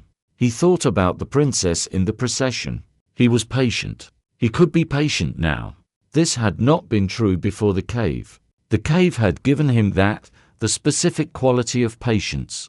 That comes from spending 2 days in complete darkness with no option but to wait. You cannot learn this quality from advice or from intention. It is only available through the experience of having no other option, and then having survived it. He sat with the patience and he thought about the princess and he made his plan. After a year he asked the genie for more food on more silver plates. He sold those. He spent the time between learning. He went to the market and sat with the merchants and listened to how they talked about value. He began to understand the jewels in his pockets, not what they were called, but what they were worth and to whom and why. He visited the quarter where the gem merchants worked and watched without buying, and asked careful questions. When he heard that the Sultan's daughter was going to be carried through the streets to the baths, he made sure to see her. He saw her face through the crowd. He was not close. Women of the palace went through the streets with attendants and veils. But he saw her for a moment, a young woman of his age with a composed and curious face, looking at the city as she passed through it. He stood in the crowd after she had gone and thought about what he was going to do next. His mother went to the palace with a gift, the jewels from the underground garden, which Aladdin had sorted and arranged in a small ceramic dish, each one cut and polished by the subterranean light, and worth more than the whole street they lived on, though his mother carried them in her plain market wrap as though they were nothing special. She went for 40 days. The Sultan received her kindly and looked at the gems with the expression of a man who recognized something exceptional and was taking his time about what to do about it. On the 40th day, the Grand Vizier's son made an offer for the princess, and the Sultan accepted. Aladdin heard. He was not distressed. He asked the genie for an escort, 100 horsemen, a procession, the kind of thing that conveyed a message before a single word was spoken. He asked for robes appropriate to someone of standing. He went to the palace himself. The Sultan, who had spent 40 days looking at the jewels his mother had brought, saw the procession and received Aladdin. He asked his Grand Vizier, "What do you make of this?" The Vizier said, "More than I can account for." The Sultan said, "Then we will see what happens."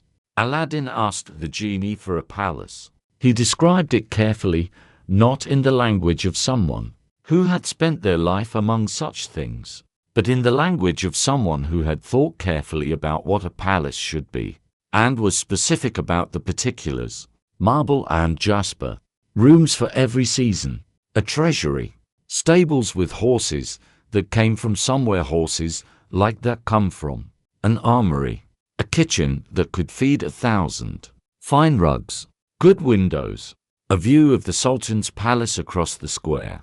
He was specific about the windows. He said 24 windows, with everything in each window but one, leave one empty, so that the Sultan can supply the final window himself as a gift between equals. The genie built it overnight. The Sultan woke in the morning and looked out his window, and there was a palace across the square that had not been there the night before. He sent for his daughter. She moved in. Aladdin moved in. They were happy in the particular way that is possible when you are young, and have found the right person and have a genie, and do not yet know how much can still go wrong.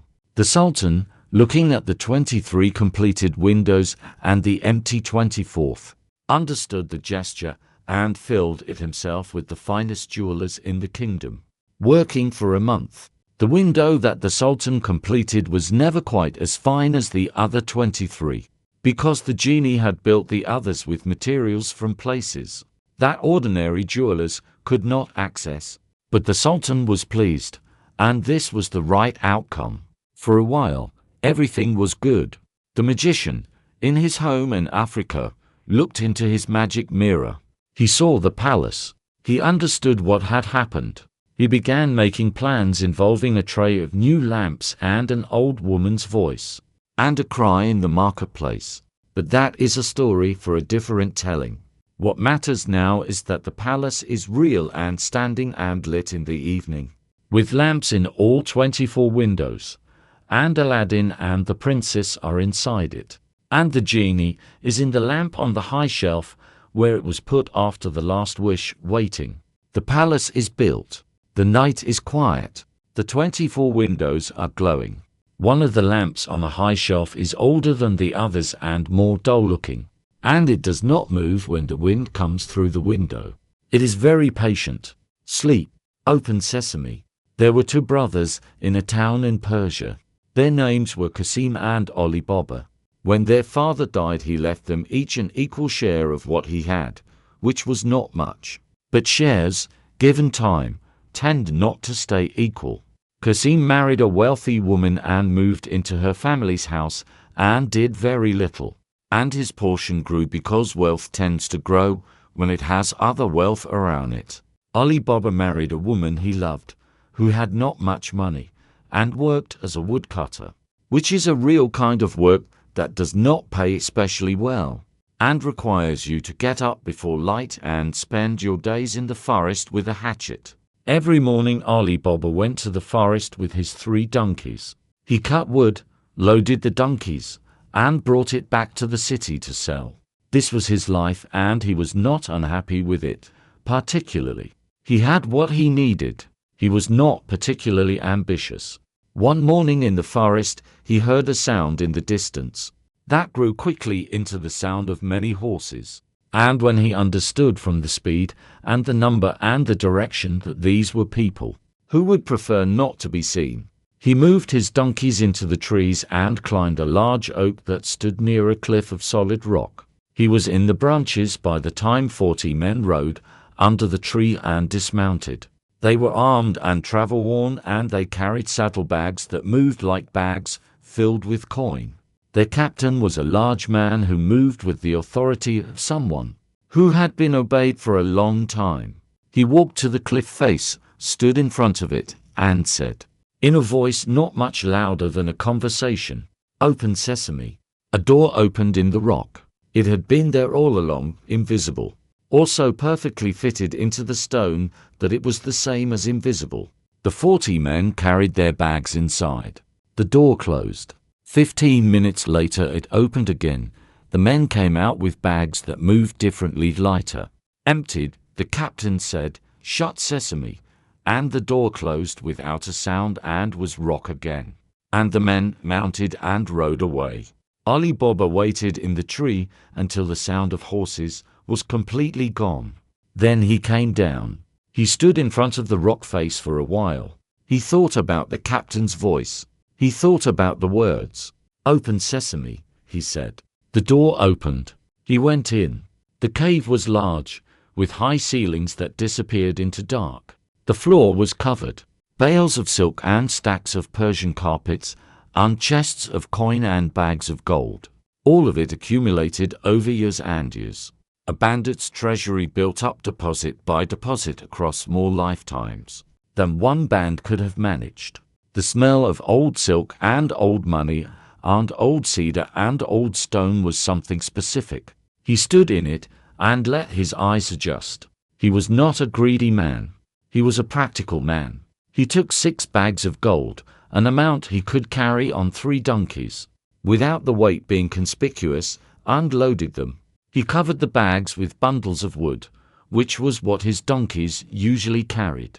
He said, "Shut Sesame," and the door closed behind him and was rock again, with no sign of what it was. He took the gold home. His wife's reaction was to want to count it. He said that would take weeks. She said, "Then I'll borrow a measure and we'll weigh it." She went next door to borrow from Qasim's wife. Qasim's wife was a woman who noticed things. She gave the measure, but rubbed a small amount of grease on the bottom of it first, thinking, if I see what sticks to the grease when the measure comes back, I'll know what they're measuring. A single gold coin stuck to the grease. Cassim came home. His wife showed him the coin. He went to his brother and demanded the truth. Ali Baba, who was a simple man and trusted his brother, told him everything, including the words. The next morning Cassim took 12 donkeys to the forest and found the cliff, and said, "Open Sesame." And the door opened. He went in. He was not a practical man. He was the kind of man who, when presented with more than he could have imagined, is changed by it in ways he could not have predicted. He spent a long time in the cave choosing the best bags, the heaviest ones, the most beautiful bales of silk. He stacked 24 bags at the door. Then he could not remember the word. He knew it was a grain. He tried every grain he could think of. Wheat, barley, rye, millet, rice. He tried them loudly and then quietly. He tried them in different orders. He said, "Please." He said, "Open in the name of the Sultan." None of it worked because none of it was the word. And the door was not a door that responded to anything but the word. The robbers came back. The captain said, "Open Sesame," and the door opened, and there was Cassim with his 24 bags, and the expression of someone who has been hoping very hard that this particular thing would not happen. The robbers dealt with the intrusion. They left Cassim in the cave as a warning. When he did not come home, his wife went to Ali Baba and asked him to find out what had happened. Ali Baba knew approximately what had happened. He went to the cave at dawn, said, "Open Sesame," went in, and found his brother. He brought Cassim home with great care and great sadness. There was a slave in Cassim's household named Morgiana. She was the most competent person in the household, and possibly in that neighborhood. And Ali Baba knew this. And when he told her what had happened, he told her because she was the one who would know what to do. She arranged everything. She found an old cobbler who worked at a distance from their street, blindfolded him and led him to the house and paid him well. And the cobbler did what she asked him to do and was blindfolded again and led home, and could not have described where the house was or what had happened inside it. Cassim was buried with appropriate ceremony, and the public story was that he had died in the night. The robbers came back to the cave and found things not as they had left them. They understood that someone knew about the cave. Someone had been there. Someone had to be found. They sent a man to town to find out who. Morgiana noticed the chalk mark on the door. She did not let on that she had noticed. She simply found chalk and marked every door on the street with the same mark in the same place. And when the robber came back that night to show his captain the door, every door looked the same and there was no door. They sent another man the next day. He marked the step with a red mark in a less visible place. Morgiana found that one too. The captain, who understood by now that someone in that house was considerably more careful than his men, decided to handle this himself. He came as an oil merchant. He had a train of donkeys with large jars, 1 jar of oil, and 39 jars of something other than oil. He presented himself to Ali Baba as a traveler in need of a night's lodging, and Ali Baba, who had good manners and no reason to suspect a wealthy oil merchant, welcomed him in and offered him the guest room and supper. In the night, Morgiana's lamp went out. She needed oil. She went to the courtyard where the jars stood in the dark and tapped the first one. A voice said quietly from inside, "Is it time, Captain?" She did not move. She tapped the second jar. The same question, quietly, from inside. She went from jar to jar. 39 men in 39 jars, waiting for the captain's signal to come out and kill everyone in the house. She went to the jar of oil. She brought it inside. She heated all the oil she could heat. Then she went from jar to jar in the dark courtyard, and she did what was necessary, quietly, 1 jar at a time, until the courtyard was quiet. She went back to bed. In the morning the captain went to the courtyard and understood. He left before anyone was awake. Ali Baba found the jars in the morning. He stood in the courtyard for a long time. He had a practical intelligence and a reluctance to be dramatic about things. And both of these qualities served him here, because the situation called for neither drama nor elaborate feeling, but for decisions. He called the gardener. He had the garden dug. He was very tired by the end of the day and sat on the step of the courtyard as the sun went down, and thought about what kind of life he was living. He was a woodcutter who had heard 2 words spoken in a forest. 2 words spoken casually. The way you say something you have said 1,000 times without thinking about it. And the speaker had not known he was in the tree. Everything that had happened since came from those 2 words. And the accident of where he had been standing when he heard them.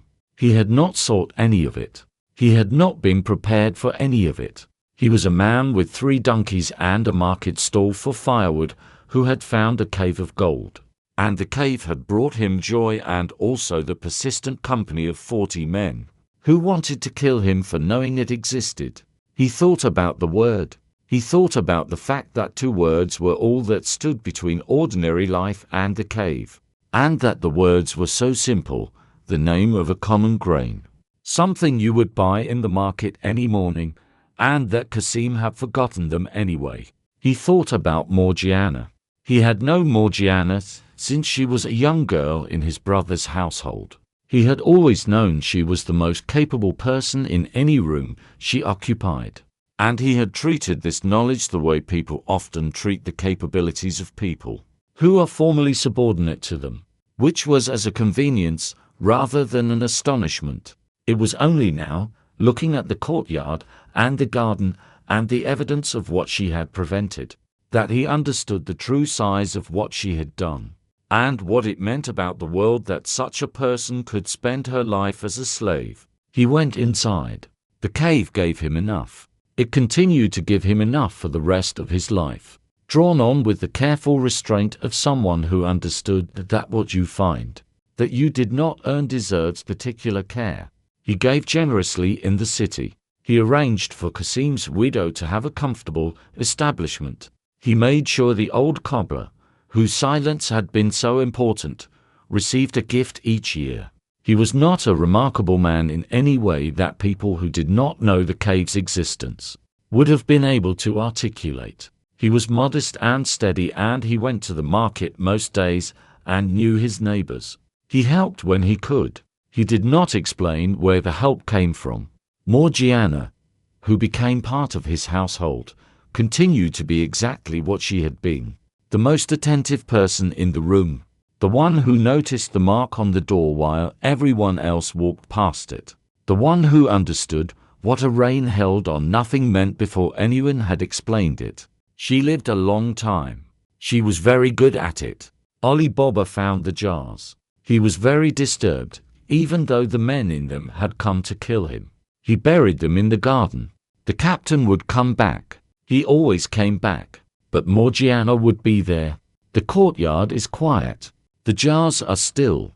The oil lamp in the house is burning low. Someone in that house is awake when everyone else is asleep. And this is why everyone else can sleep at all. Rest well. The clever girl and the 40 jars.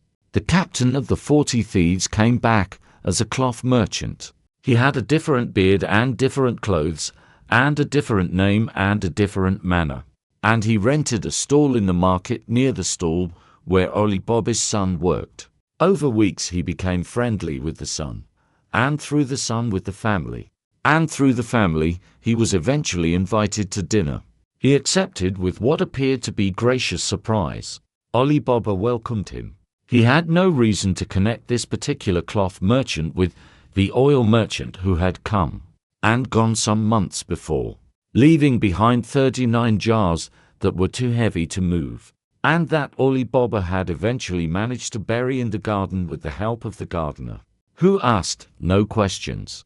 The cloth merchant seemed a pleasant, quiet man who ate carefully and spoke carefully and complimented the house and the food. Morgiana was watching. She was always watching, which was her nature. And she was watching tonight in particular because there was something about the cloth merchant that she could not place, but could not dismiss. It was in the way he sat. It was in the particular way his eyes moved through the room at intervals. The way an architect's eyes move through a room, or the way the eyes of someone planning something move through a room. She could not have said what told her. She did not need to be able to say. She knew. She had this quality from childhood, the quality of noticing, of reading the room not just for what was in it but for what was missing from it, for the gap between what was being presented and what was actually happening. She had developed it as a matter of survival, because a slave's survival depends on understanding the household she inhabits more completely than the household understands itself. She understood Ali Baba better than he understood himself. She understood his wife and his son and the ways they each managed their fear of the cave, and what it had brought them. She understood that the cave was both a salvation and a liability, and that the liability was not going to go away simply because the 40 men who had accumulated its contents were largely gone. The gold was still there. The word was still known. And people who want things from you do not stop wanting them when you stop being obviously visible to them. She watched the cloth merchant that evening with the specific attention she gave to things she had not yet fully categorized. He was good. He was genuinely good, better than the spy who had marked the door with chalk, better than the oil merchant with his 40 jars. He had chosen a role that required patience rather than boldness, which is a harder role to maintain and a more dangerous one for anyone watching, because patience looks more like innocence from a distance. He had cultivated the friendship over months, slowly, without urgency. He had not pushed for the dinner invitation. He had waited for it to be offered. And it had been offered because Ali Baba's son was a kind young man who liked the cloth merchant, who was pleasant company and never asked anything particular. She had noticed the friendship. She had noted its progress. She had said nothing, because she had no proof of anything and she was a person who did not act on suspicion alone. She waited until she had something more than suspicion. She had it now. She danced. The room was warm with lamplight and music and the smell of good food, and everyone was content. And she danced with the controlled attention of someone who is doing two things at once, performing for the room and watching it, keeping her face arranged in the expression of a woman dancing for pleasure, while behind that expression she was accounting for the position of everyone in the room, and what they had done in the last quarter hour. The cloth merchant had not moved from his position since dinner ended. He had watched the dancing without watching her specifically, which is what someone who wanted to seem unremarkable would do. His hand had not moved from inside his robe. She danced closer, as the form required. The rest of the evening was swift, and quiet, and necessary. There was dancing after dinner. It was the kind of evening that naturally ended that way, and Morgiana danced, because she was accomplished at it, and enjoyed it, and it was appropriate to the evening. She danced with a silk scarf. She danced with a tambourine. She came near the cloth merchant with the tambourine, which was the custom, dancing near the guests, who placed coins in the tambourine as a gesture of appreciation. The cloth merchant reached into his robe to find a coin. His hand was on a knife inside the robe. She had not known that, but she saw where his hand went and saw where it was resting and understood the specific quality of his stillness in the moment. She adjusted the dance. In the tradition of certain dances, there is a movement with a dagger, a theatrical gesture, entirely conventional, and which the dancer produces a blade as part of the performance. Morgiana had a dagger on her belt. She had worn it since the night of the 39 jars. The captain did not complete his motion. She completed hers first, in the way of someone who had made a decision very quickly and was not uncertain about it. The cloth merchant was the captain of the 40 thieves. He was the last of them. Ali Baba came out of the room at the sound and found the situation and stood for a moment in the doorway with the expression of someone who has just understood the full scope of something he had only partially understood before. He looked at the cloth merchant, whom he recognized now that he was looking. And then he looked at Morgiana. He said, "You have saved my life. 3 times you have saved my life, and I did not know how much danger I was in any of those times. And you knew each time." He freed her that night. He asked his son, who had always admired Morgiana with the uncomplicated admiration of someone who has grown up beside a person they cannot quite match, whether he would like to ask her himself. The son asked. Morgiana considered. She said yes. They moved into Kasim's old house, all of them together, Ali Baba and his wife, his son and Morgiana, Kasim's widow. The household was comfortable and peaceful in the particular way of households that have survived things together. Ali Baba went to the cave. He went carefully, one visit every few months, taking only what was needed. The cave stayed mostly as it was, the silk and the carpets and the stacked gold, because the 40 men who had filled it were no longer in a position to add to it or notice what was missing. He told his children the word. He told them to take only what was needed. He told them to remember that the cave had not been accumulated honestly, and that spending from it carelessly was a way of joining in the carelessness that had put it there. He was a woodcutter who had become a man of modest means, and he wanted to stay modest. And mostly he succeeded. Morgiana aged well. She was the kind of person who does. She had been paying attention her whole life, and she continued to pay attention. And the things she noticed remained useful, and the household ran because she ran it. And this was understood by everyone without being stated. Her husband loved her without reservation, and she loved him in the more complex way of someone who has seen more and organized more and understood more, but love was in it, along with the other things. And that was enough and more. The cave is in the mountain. The door is closed. The word is remembered only by the people who are careful with it. You can say it now if you like, quietly, in the dark. Open sesame. Nothing happens. Or something does, a small thing, a quality of the air. The sense of a door that was already there making itself slightly more present. Go to sleep. The mountain is very still. The horse that flew. In the city of Scheherazade in the kingdom of Persia, there was the feast of the New Year, the oldest and most splendid feast in the kingdom. And the king held court all day with spectacles prepared by his subjects. At the very end of the day, as the king was about to dismiss his court, a stranger appeared at the gate leading a horse. It was not a living horse.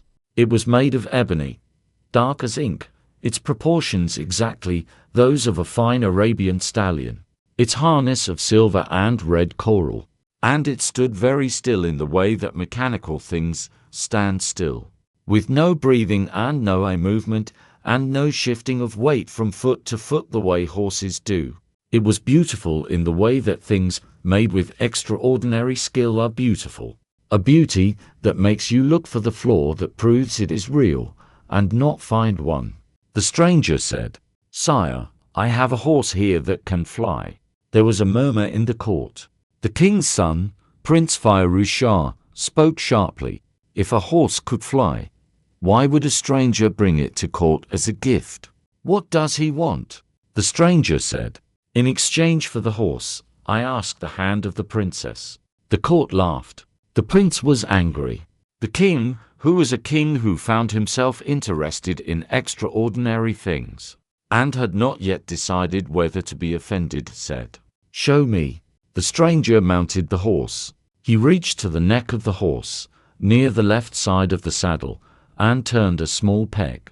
The horse leaped from the ground, not slowly, not like a jumping horse, it simply went up, and was high in the air before the court had time to follow it with their eyes. And then it was a shape against the cloud, and then it was gone. A quarter of an hour later it came back. The stranger held in his hand a green palm frond from the mountain that stood 3 leagues from Scheherazade. He landed in the courtyard and laid it at the king's feet. The king looked at the palm frond for a long time. He said, "What do you want for it exactly?" The conversation that followed was not quick. The king wanted the horse. The stranger wanted the princess. The prince intervened with the energy of someone who is 20 years old and certain about what is right. The king, who was more patient, began a negotiation. The prince, who was not patient, went and mounted the horse while his father was still talking. He found the peg on the left side of the neck and turned it. The horse went up. The speed was extraordinary. The wind was not the wind of riding, but the wind of something else entirely, a clean rushing that took everything with it. The city dropping away below him, and the court and the palace, and the streets and the market all becoming a pattern visible from above, a geometry of buildings and roads and the silver thread of the river, and the whole thing growing smaller and more beautiful the higher he went. He could see for an enormous distance. He could see the desert beginning where the city ended.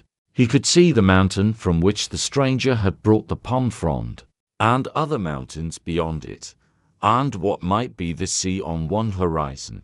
He could not figure out how to go down. He turned the peg to the left. The horse went higher. He turned it back. He turned it more to the left. He turned it all the way. The horse went higher and faster, and the air became cold, and the city of Scheherazade was not visible anymore, and the desert was a dark cloth spread out below him in the last light. He spent the night in the air, cold, working through the possible positions of the peg, finding the gradations of speed, but not the mechanism of descent. The stars were very close and very still. There were more of them than you could see from the ground. He was too cold and too frightened to think about how remarkable this was, but he was aware of it. Before dawn he found the second peg. It was on the right side, smaller, recessed. When he turned it, the horse's head came down and the horse began to descend, very smoothly, toward the dark land below. He had no idea where he was. The descent took some time. He landed on the roof of a palace in a country he did not know, and sat there in the dark until the sun came up and he could see where he was. He was in Bengal. The palace was a king's palace. The room directly below the roof where he had landed was the bedroom of the king's daughter, who was called Shams al-Nahar, which means the son of daylight, because her father had named her for the quality of her face when she was born. They met through a latticed opening in the roof. She came up in the morning to sit in the air, as she often did, and found a young man in Persian clothes sitting on a wooden horse with his eyes closed.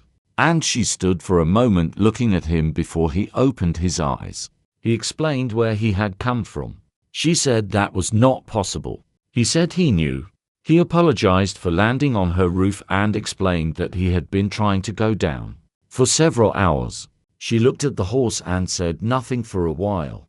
They talked for several hours on that roof, which is the kind of talking that happens between people who have met by extreme accident in an unlikely place and find themselves unable to stop. He flew home. Navigating this time, the king of the country had found them on the roof and sent guards to bring him inside, and the conversation had been complicated. But eventually, he had found the horse and turned the descending peg upward and gone. He came back for her. He asked the genie of the ring, which he did not have, and then he asked the genie of the lamp, which he also did not have. No, he simply planned it. One young man with a mechanical horse and a route he had now figured out, and he came back to the roof where he had landed by accident the first time, and she was there. The journey to Persia at night, on a horse made of black wood, over the sleeping desert. She had not been prepared for it and did not have words for it afterward in any language she knew. The air at altitude was cold and clean, and the stars were present in a way she had not imagined stars could be present, not the points of light you saw from the garden, but something filling the dark completely, surrounding the horse and the two people on it as they moved through the upper dark at a speed that had no comparison. Below, the world was visible as a pattern. Villages and caravans were tiny lights. The rivers were silver. The roads between cities were threads of a slightly different darkness. Everything that made noise during the day was silent from up here. All the life of the night continuing beneath them without knowing it was being seen. They landed in the gardens of Scheherazade at dawn. There are always troubles after such arrivals, involving the Indian mechanic who had made the horse and claimed the princess. And more stories in more cities, but the image of the night flight stayed. The black horse on the roof of the palace in Bengal, the two people on it in the dark, over the sleeping world, the stars pressing in from all sides, the horse not breathing, not warm, not living, but carrying them perfectly through the dark air over the dark desert, patient and precise and absolutely unhurrying. That is where you are now. There were other flights. After they returned to Scheherazade, after the complications with the Indian mechanic were resolved, and they were resolved with the same method the prince had used throughout, which was patience and a willingness to be clever rather than merely forceful, they flew again. They flew on nights when the city was quiet and neither of them was needed by anyone. She would wake him before the moon rose, and they would go out to the garden where the horse was stabled, and he would help her up, and she would settle into the saddle in the way she had learned. And then he would mount in front of her and find the left peg, and they would rise. She had grown up in a palace in Bengal that was very beautiful. She had seen sunsets and dawns and the monsoon arriving across the wide plains, and the elephants moving at the edge of the forest in the evening. She had not been unhappy, but she had not been above it. Being above it changed the proportion of things. The palace where she had grown up became visible from above as a pattern of rooftops and gardens, significant, yes, and beautiful, but contained, bounded. One thing among many things in the landscape. From above you could see how far the forest extended, which was farther than she had known. You could see the rivers meeting, which she had known about from maps, but had not seen as a physical fact. The actual color of the water changing at the junction. You could see, from high enough, the curvature of the earth, which is not visible from the ground and which she had known was true, but had not felt to be true, until she saw it. They flew to places with no particular purpose, places whose names she did not know, whose people were asleep when they passed over, mountains with snow on them in July, islands in the sea with fires on their beaches. The desert at night, which was a different desert than the desert in the day, cold and silver and vast. They brought the horse back each time and stabled it, and went back inside. They did not talk about the flights very much. Some things are better held quietly.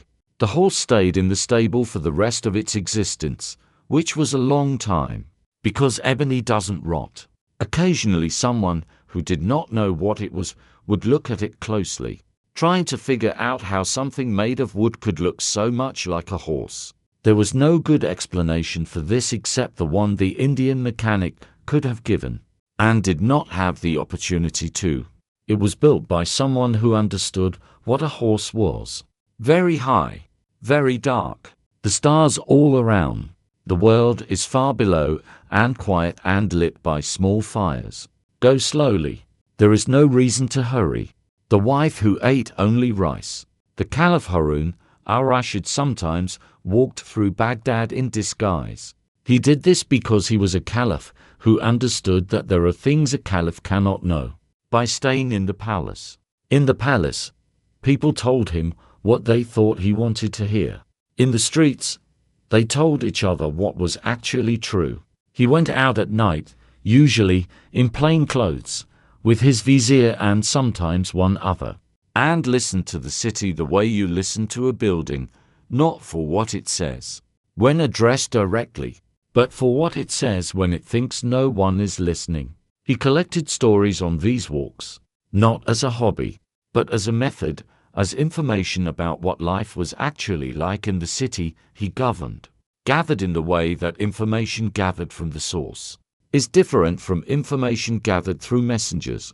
One evening he saw a man riding through the street in an unusual way. The man was well dressed, his horse well kept, but he held one arm extended behind him, holding a rein that attached to nothing. No second horse, no animal at all, just the rein going out behind him into the empty air of the street. The Caliph stopped him. He asked about the rein. The man's name was Sidi Newman. He said the rein was for his wife. The Caliph waited. Sidi Newman told his story. He had married 2 years before a woman of great beauty and quiet manner who seemed, in every visible respect, to be what a wife should be. He had been happy. The household ran well. She was gracious with visitors and composed in private, and he had nothing to complain of. But he had never seen her eat a meal. At dinner she sat at the table. She took a pin from her sleeve. She lifted a single grain of rice onto the pin and put it in her mouth. Then another. Then perhaps a third or fourth. That was all. She never appeared hungry. She never appeared anything but entirely composed and at ease. He asked her about it. She said she simply did not need much food. He accepted this for a while. He began watching her at night. On a particular night he did not sleep, or appeared not to sleep, and he watched her through the darkness of the room. Late in the night, when the house was completely still, she got up quietly and went out. He followed her very quietly, at a distance. She went to the graveyard. He watched from outside the wall as she went in among the graves. He did not see precisely what she did.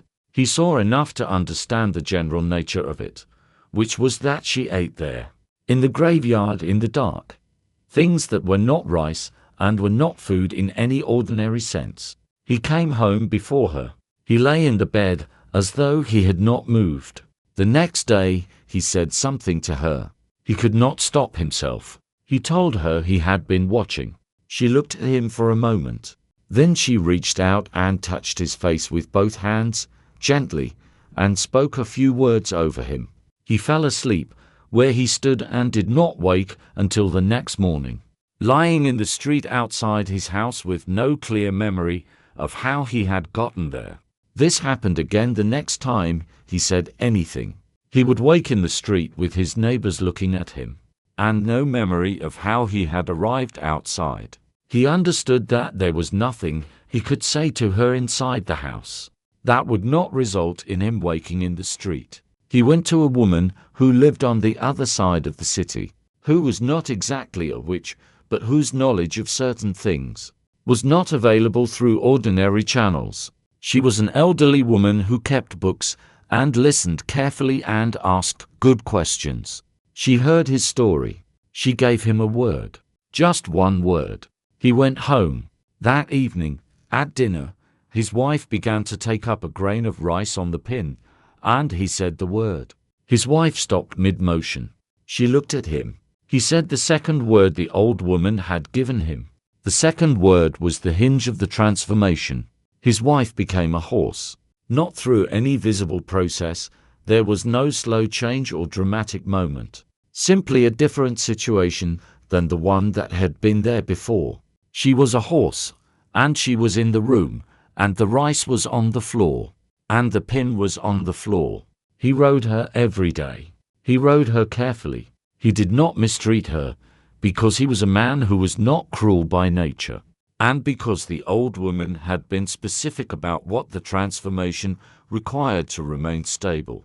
A ritual once daily, water from a particular copper bowl, spoken to in a particular way. He did all of this. He took the obligation seriously. One day, he was away and left the horse with his cook, an old man who had been with the household for years, with instructions about the daily ritual. The cook knew the household well and was not incompetent. He performed the ritual, but he forgot one detail. Or the horse bit him in a moment of distraction and he forgot the detail from distress. The accounts differ.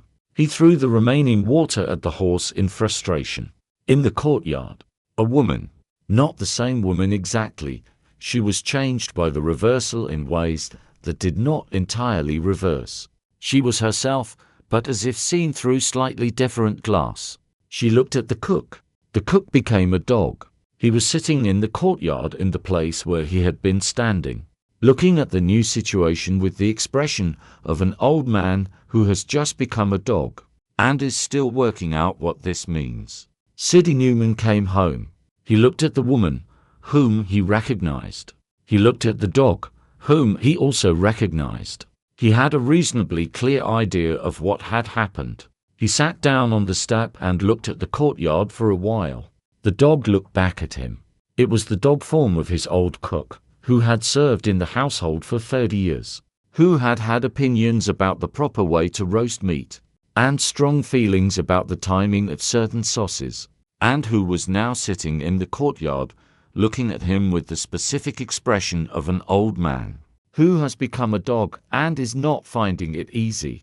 The woman in the courtyard was looking at him differently, not unkindly, but with the quality of someone who has just regained a form they had not had for some time, and is recalibrating what they are in it. Sidney Newman had spent 2 years living with someone he did not understand. He had watched her eat rice grain by grain. He had followed her to the graveyard. He had been put to sleep in the street for times. He had gone to an old woman who lived on the other side of the city, and who had a certain kind of knowledge. He had done everything that had been required, each step calmly, because he was a calm person or was trying to become one. He was not angry. He found, sitting on the step, that he was not angry, which surprised him. He had expected anger, but what was there instead was something more like resignation, touched with a specific quality of sadness, the sadness of someone who married someone they could not understand and was not sure this would ever fully change. He went to the old woman on the other side of the city. She came back with him. She worked through the evening, and the cook came back to himself, standing in the courtyard looking down at his own hands with the expression of someone who has just had a very unusual few hours. She said certain other words. The woman in the courtyard changed, not back to the form she had been in before, not entirely, because the reversal of these things is never complete, but sufficiently that the word human was not inappropriate. Arrangements were made. The copper bowl was placed by the door. The daily ritual was explained carefully to everyone who would be performing it. The old cook was told everything, because the old cook needed to know in order to not create the same situation again. The old cook said, "I see." He said it with the expression of someone absorbing information that he could not have anticipated, and was not sure he wanted to live with, but was going to live with because what was the alternative? He was the oldest cook in the household, and he had been through things. He took the bowl very carefully. The arrangement held.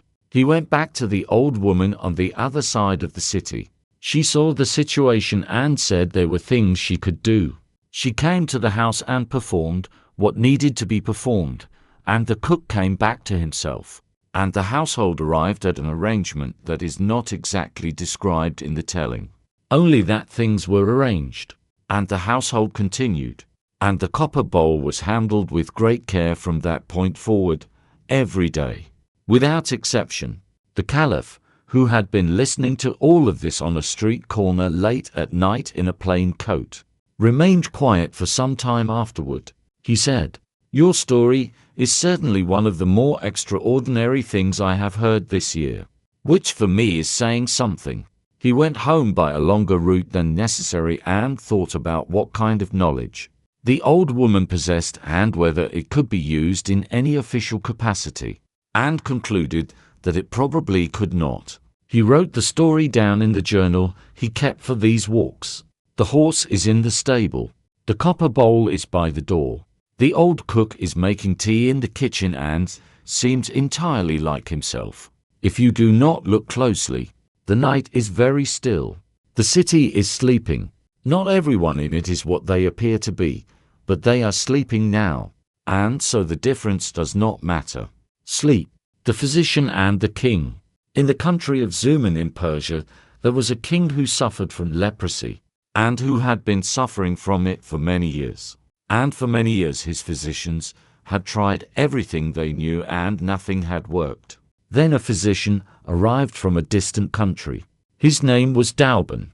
He was not young, he was a man who had spent his life studying, who had learned medicine from books in 5 languages and from traveling to the places where each tradition of healing had its practitioners. He knew what the Greeks had found and what the Persians had found and what had been found in Arabia and India and in the old records of Egypt. He knew the properties of plants and of minerals and of certain processes that were neither quite medicine nor quite magic, but inhabited the space between them. He was the kind of physician who, when presented with a case, thought about it before speaking. He thought about the king's case for one night. In the morning he had a proposal. He asked for a polo mallet and a ball, both of which he would prepare himself. He asked the king to go out and ride and play polo the following morning. The king was skeptical. He had been told many things by many physicians. He rode the next morning. He used the mallet and struck the ball. He rode hard, the way polo requires, and sweated in the way of a man who has ridden hard. Within a week the leprosy had retreated. Within 2 weeks it was gone. The king's skin was clear for the first time in years. He was overjoyed in the specific way of someone who has lived with something terrible for a long time and then finds it absent. He called Douban to him. He gave him robes of honor, which is the expression of a king's gratitude in the formal mode. He gave him a horse and money. He sat him at his table. He could not stop being grateful. He thought about Douban constantly. He told people about Douban. He called for Douban in the evenings to sit with him and talk, because a man who could cure what no one else could cure was someone whose conversation might contain other useful things. His vizier watched all of this. The vizier was a man who understood courts, which means he understood that a new favorite is always a potential threat to those who were already favorites. He watched Douban sit at the table and take the honored place and speak with the king in the familiar way of someone trusted, and he calculated. He went to the king privately and said, "I am troubled." The king said, "About what?" The vizier said, "About the physician. We know nothing about him. Where does he come from? How do we know he was not sent here by an enemy? How do we know that the cure was real and not the beginning of a slower poison?" The king said, "I was sick for many years. Now I am well. That is my evidence." The vizier said, "Sire, I am going to tell you a story." He told the story of the parrot. A man had a beautiful wife and bought a parrot that could speak and remember everything it saw. He went away and came back, and the parrot told him what had happened in his absence. The wife, who had done things she did not want reported, arranged for her servants to make a great noise and flash mirrors near the parrot's cage on a stormy-looking night, so that when the husband came back and asked the parrot what had happened, the parrot said, "There was terrible thunder and lightning all night. I could not see." The husband killed the parrot for what he believed was a lie, and afterward learned the parrot had been telling the truth. The king said, "What has that to do with Douban?" The vizier said, "It has to do with how quickly we destroy what protects us, when we have been persuaded that it threatens us. I am only asking you to consider." He told another story, and then another. He was good at this, not as good as Scheherazade, but good in the particular way of people who tell stories for disadvantageous purposes, rather than generous ones. Which is to say, he was good at the part that planted the wrong seed in the right place. The king, who was not a strong-minded man when he was not sick enough to know what he valued, began to listen. He sent for Douban. He told him he was to be executed. Douban looked at him for a long moment. He said, "For what?" The king said, "For what you might do. I have been advised that a man who has such knowledge is dangerous." Douban said, "I saved your life. This is how you repay it." He did not beg. He had the dignity of someone who has done real work and knows its value, and who understands that understanding this does not protect you from people who have decided not to understand it. He asked one favor. He said he had a book of knowledge he wanted to give the king, very old, containing things that would be of use. He asked to be allowed to retrieve it. The book was brought. He said, "When I am gone, open to page 6. Read the 3rd line. Wet your finger and turn the pages and read as you go." He was taken away. The king opened the book. He went to page 6. He read the 3rd line, which was simply a line of text. He wet his finger and turned the page. The pages were stuck together.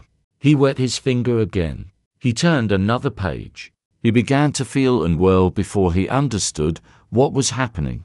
Douban had spent his life with chemistry and with the surfaces of things, and with the question of what the skin absorbs. He knew precisely what he had put on the pages, and how much, and what quantity was required. The king understood too late. What had not occurred to him, what the vizier had successfully prevented him from considering, was that the same knowledge that had healed him was the same knowledge that could do other things. He had wanted the healer's power to be only helpful, only safe, available to him, but not available to be turned. This is the mistake people make with knowledge. They want it to be one-directional, working only in the direction they prefer. Knowledge is not one-directional. The vizier knew this too, of course. He was using knowledge in exactly the direction he chose, stories told for a purpose, to produce a specific effect in a specific listener. He was not telling stories the way Scheherazade told them, which was to open a space. He was telling them the way a hammer is used to close one. Scheherazade, telling the Sultan this story, understood exactly what she was doing. She was showing him a version of himself, not a flattering version, not a version that said, "Here is how you have been right," or "Here is a man whose caution was wisdom." She was showing him a man who listened to the wrong voice and paid for it. A man who had a physician who had healed him and chose to kill the physician because an advisor whispered persuasively.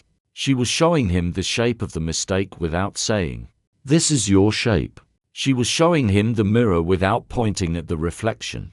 This is what stories do that arguments cannot. An argument can be resisted. A story gets inside before you know to resist it, and by the time you might want to, you are already inside it, and you have already felt how it feels to be the king who killed the physician, and the feeling is available to you in a way that an argument could not have put there. The Sultan listened to this story with the specific attention of someone recognizing something. He did not say anything when it was over. He waited for the next one. There was always a next one. He had stopped asking himself how long this would go on. There is a particular kind of knowing that only stories can produce. The knowing of what it feels like, not what it means, not the analysis of it. What it feels like, from inside, to be in a particular situation. Douban, going to his execution for curing someone, knowing what he had done and what was being done to him in return. That feeling is available now in a way it would not have been without the story. It sits somewhere in the chest, specific and real. The Sultan sat with it. He went to bed. He thought, before he slept, about the physicians who had tried to help him in his life, and what he had done with their help, and whether he had thanked them. He thought this without knowing why he was thinking it. This is also something stories do. The Sultan lay in the dark after Ch12's story ended and thought about physicians. He thought about the ones who had treated him over the years, not for leprosy, which he had not had, but for the ordinary ills of a man who was sometimes sick and sometimes not. He thought about whether he had thanked them properly, and what properly would have meant, and whether he had given them the same authority over the next visit that they had deserved to be given based on what they had done in the previous one. He thought he had probably not. He thought about the Greek king who had killed the physician. He thought about the specific mechanism of it, the vizier planting the suspicion, the king not being strong enough in his gratitude to resist the planted suspicion, the physician making his impossible choice between acceptance and the poisoned book. He thought, I would not do that. He was not certain this was true. He had 3 years ago done something that he would not have believed himself capable of if you had asked him about it before. He had done it because something had happened to him, and he had not had anyone to talk to about it. Who could give him what the talking needed to give? Scheherazade was giving him what the talking needed to give, not by talking with him, by talking to him, which is different, by telling stories that contained what he needed to find, and letting him find it in his own time. He was aware of this, vaguely. He was not sure he resisted it. He was not sure, any more, that he wanted to. He went to sleep thinking about the physician's book and the king's finger on the page. Scheherazade knew this. It was why she was so careful about how she used what she knew. She could have told stories that destroyed people. She could have told stories that made the Sultan afraid, or ashamed, or angry at himself. She told stories that did something else instead, which was to build something, a room of a particular kind, night by night, where a person could eventually turn around and see what they have become. The physician's book is closed. The lamp is low. Not all knowledge is safe. Not all healers are safe to take for granted. But the hand that put you to sleep tonight means you no good harm. The underground palace. There was a sultan who had 3 sons, each of whom was of an age to be married. And the question of how to arrange this was one he had been putting off for some time. He had also a daughter, the youngest of his children, whom he had not put off thinking about, but about whom he simply did not know what to say. She was the one he loved most particularly. She was very clear-eyed and said what she thought, and he found this both admirable and inconvenient. He told his children, "In the morning, go to the garden. Each of you will shoot an arrow into the sky in the direction that pleases you. Wherever the arrow falls, that is the direction in which you will find your match." This was the old method, the one his grandfather had used, and he trusted it the way people trust old methods, not because they understand how it works, but because they have seen it work before. The 3 sons shot their arrows the next morning. Each arrow fell in the area of a noble house, and negotiations were made, and in time marriages followed, and the sons were content. The daughter did not shoot. She was waiting to see what happened with her brothers. She watched the arrows go up into the pale morning sky, and arc down into different quarters of the city, and she thought about what an arrow would know, or be guided by, or why an arrow shot at random would land in the right place. The youngest son was Prince Ahmed. He had shot his arrow, as instructed, in a direction that pleased him, which was east. He had walked east. He had walked for a full day and not found his arrow. He had walked for a second day and a third, going further than he had expected, further than any ordinary arrow could have gone, and still nothing. On the 3rd day, he walked into the desert hills, into dry country where the road was only a track, and the track eventually disappeared. He walked until he found his arrow. It was at the base of a cliff of stone, half buried in the dust. The cliff had a door. He looked at the door for a while. It was a door in the sense of a frame set into stone, with hinges and a handle of iron, fitted tightly enough that you would not notice it unless you were looking. He had been looking at the cliff, not looking for a door specifically, and had seen it anyway. He opened the door. The staircase went down into cool air. He followed it. The palace underground was lit as though the sun were there. This was not a trick of lamplight.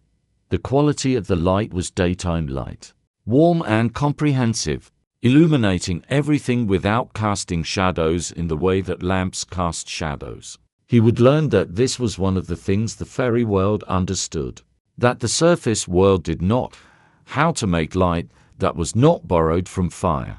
The rooms were spacious and furnished with care. Silk cushions on carved benches, deep carpets from countries he could not name, fountains of clean water in open courtyards, the sound of birds from somewhere he could not find. The gardens, he found them eventually. through an archway, had trees and flowers that were not in season on the surface. Everything was growing, everything was in bloom, in a steady warmth that did not come from the underground air, which was mild and neutral, but from some other source. He walked through the palace for some time before he found anyone. Her name was Peribanou. She was one of the fairy people, those who inhabited the places between worlds, not quite spirit and not quite human, and not quite bound by the rules that governed either. She was very composed and very beautiful in the particular way of people who have lived for a very long time and understand that composure is more valuable than almost anything else. She had arranged for his arrow to fall where it fell. She had been watching the surface world, as her people did, and had decided that a particular prince in a particular kingdom was someone she wanted to know, and she had arranged the opportunity. She did not apologize for this. She was not a person who apologized for arrangements she had thought through carefully. She was, however, a person who had been alone in this palace for a very long time. The fairy people lived between worlds and moved between them. But choosing one world, choosing a person in one world, choosing a life rather than a series of intervals between lives, was not something they did easily or often. It meant settling. It meant the particular narrowing of possibility that happens when you decide, which is also the particular deepening that happens when you decide. She had decided. She had arranged for the arrow. He did not know, for some time, the full extent of what she was and what she could do. This was intentional on her part, not deception exactly, but the ordinary process of letting someone see what they can receive before showing them more. You do not show everything at once. You begin with what can be understood. He understood the palace easily. He understood the gardens and the light and the quality of the food, which was better than anything he had eaten and which was better because it came from sources that the surface world did not have access to. He understood that she was something other than an ordinary woman, because this was evident from the palace and the light and the way she moved through them, with the ease of someone who had made them. He understood the love without difficulty at all. That was the thing he understood first and most completely. She showed him more, over time. She showed him the medicines, the preparations from plants and minerals that the fairy world had been working with for thousands of years before the surface world had developed its first rough pharmacopoeia. She showed him rooms in the palace he had not found on his own, rooms whose purposes he needed her to explain. She showed him what her people were and what they understood and what they were willing, in the right circumstances, to share. He understood all of it eventually, or as much of it as anyone from the surface world could understand. Some of it required a different kind of mind than he had, and that was all right. You do not need to understand everything about a person to love them. It is often better if you do not. He went up to visit his father every few weeks. His father was always glad to see him, and gave him good food and asked about his life. And Ahmed told him what he could tell him and left out the rest. Not because he was hiding anything, but because some things do not translate. His father, who was a good man within the limits that kings often operate within, eventually tried to do the right thing and eventually did it.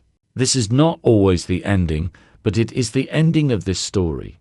And that is one of the reasons Scheherazade chose it for a long night. He was not angry. He had walked 3 days to find the arrow, and found a palace underground, and met someone he wanted to stay with. The mechanics of the invitation seemed beside the point. He stayed. He married her in the underground palace, with the impossible light in the gardens and the birds from their unknown source, and the silk cushions and the water in the fountain.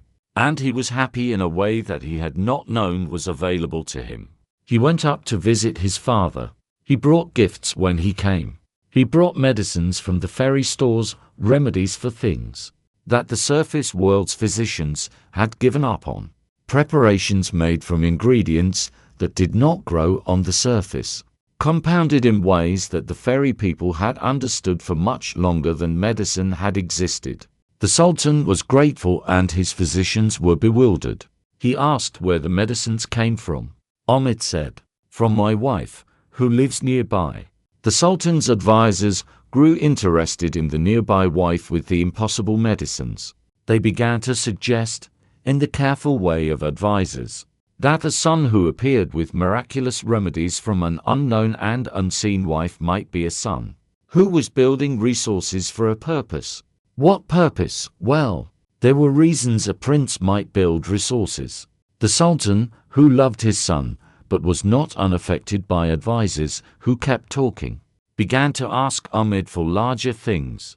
Ahmed brought larger things from the underground palace each time, because Peri Banu wanted peace between the surface world and her world, and was patient in the way of very old beings who understand that short-term accommodation is often the price of long-term arrangement. But the larger things led to larger requests, and eventually the requests exceeded what patience could accommodate. Peri Banu's brother came up to the surface. He was not alone. The message he carried was in the size of what he brought with him, which made it clear what could be brought if the arrangement were disrespected further. The advisors stopped advising. The Sultan understood. Ahmed returned to the underground palace, and his father came to understand, eventually, that what he had mistaken for a threat was an invitation to deal honestly with the world beneath his kingdom, and to receive what that world was willing to offer on its own terms. This is not how things always went. This is how things went in this particular story, which is one Scheherazade chose for a reason. The underground palace is lit. The garden is in bloom. The birds are somewhere in the branches, in the impossible summer. Go down. The air is cool. There is no hurry. The last night. 1001 nights. You could say it quickly and not understand it. 1001 nights is nearly 3 years. It is 3 winters and 3 summers and parts of 2 more. It is 1001 conversations in a dark room with a lamp burning. And a man who began as one thing and became something different, night by night. So slowly that neither of them could have named the moment when the change was sufficient to be called a change. Scheherazade had told stories for all of this. Every night a story. Every morning a continuation or a beginning. She had prepared for this, as she had told her father she had.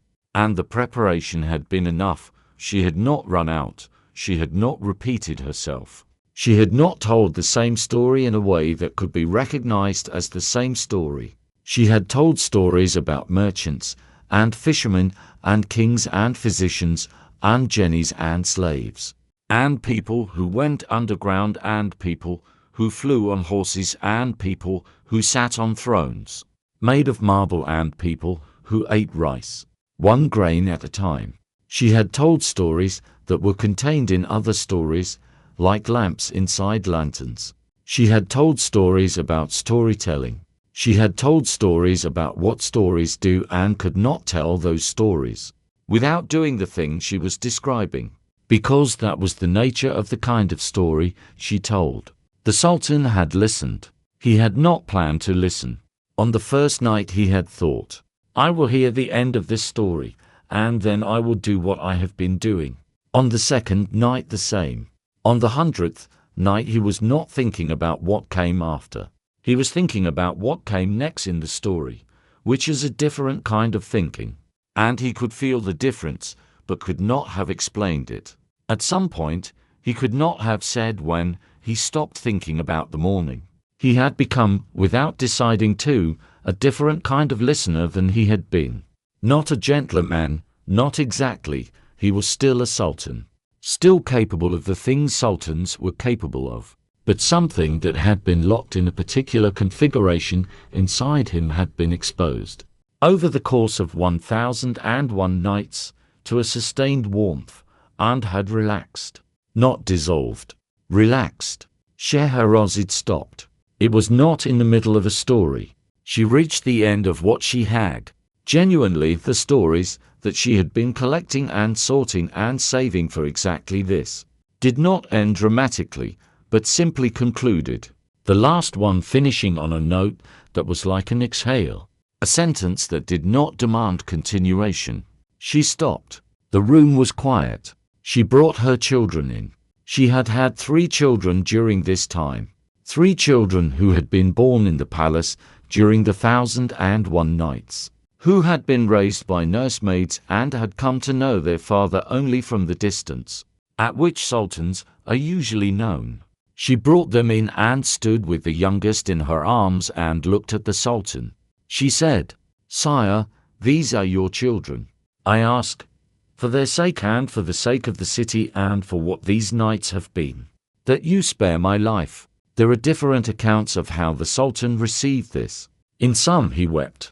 In some he simply looked at the children for a long time. In some he had already decided on some specific night he could not name. And this was only the moment of saying what had already been decided. In all of them, he said, "You are safe." He put away the order that the vizier had been enforcing. He called for new arrangements. The city, which had been living in fear for 3 years and had been hearing the stories in the particular way that things heard in a palace travel out into the streets, understood that morning that something had changed.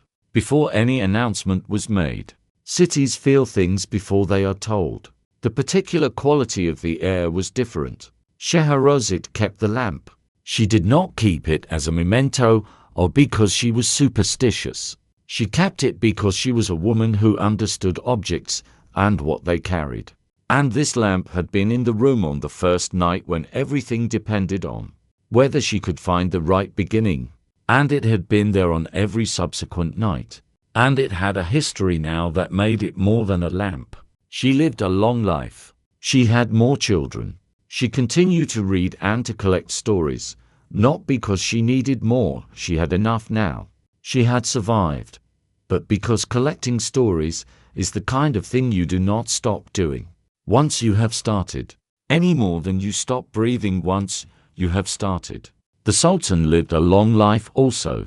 He was a different kind of Sultan than he had been, not by transformation, but by the slow accumulation of nights, in which someone had shown him a different room than the one he was in. The vizier was glad. The city was glad. The daughters of the city grew up in a different time than their mothers had, and some of them became the kind of women who read everything and know thousands of stories, and understand which ones to tell in which moment, because they learned this from the story of Scheherazade, which is itself a story that keeps going, that continues, that cannot quite be finished, that ends with someone asking, "Will you let me tell you one more tonight?" Yes. Always yes. The lamp is burning. Drift. The last story is always the same story. Someone is going to sleep. The lamp is burning lower than it has burned all night, the wick shortening, the oil nearly gone. In an hour or two it will go out by itself. No one needs to blow it out. It will find its own ending, as everything does eventually. The city of Persia is quiet. The city has been through things, and the things are mostly over, or as over as things get.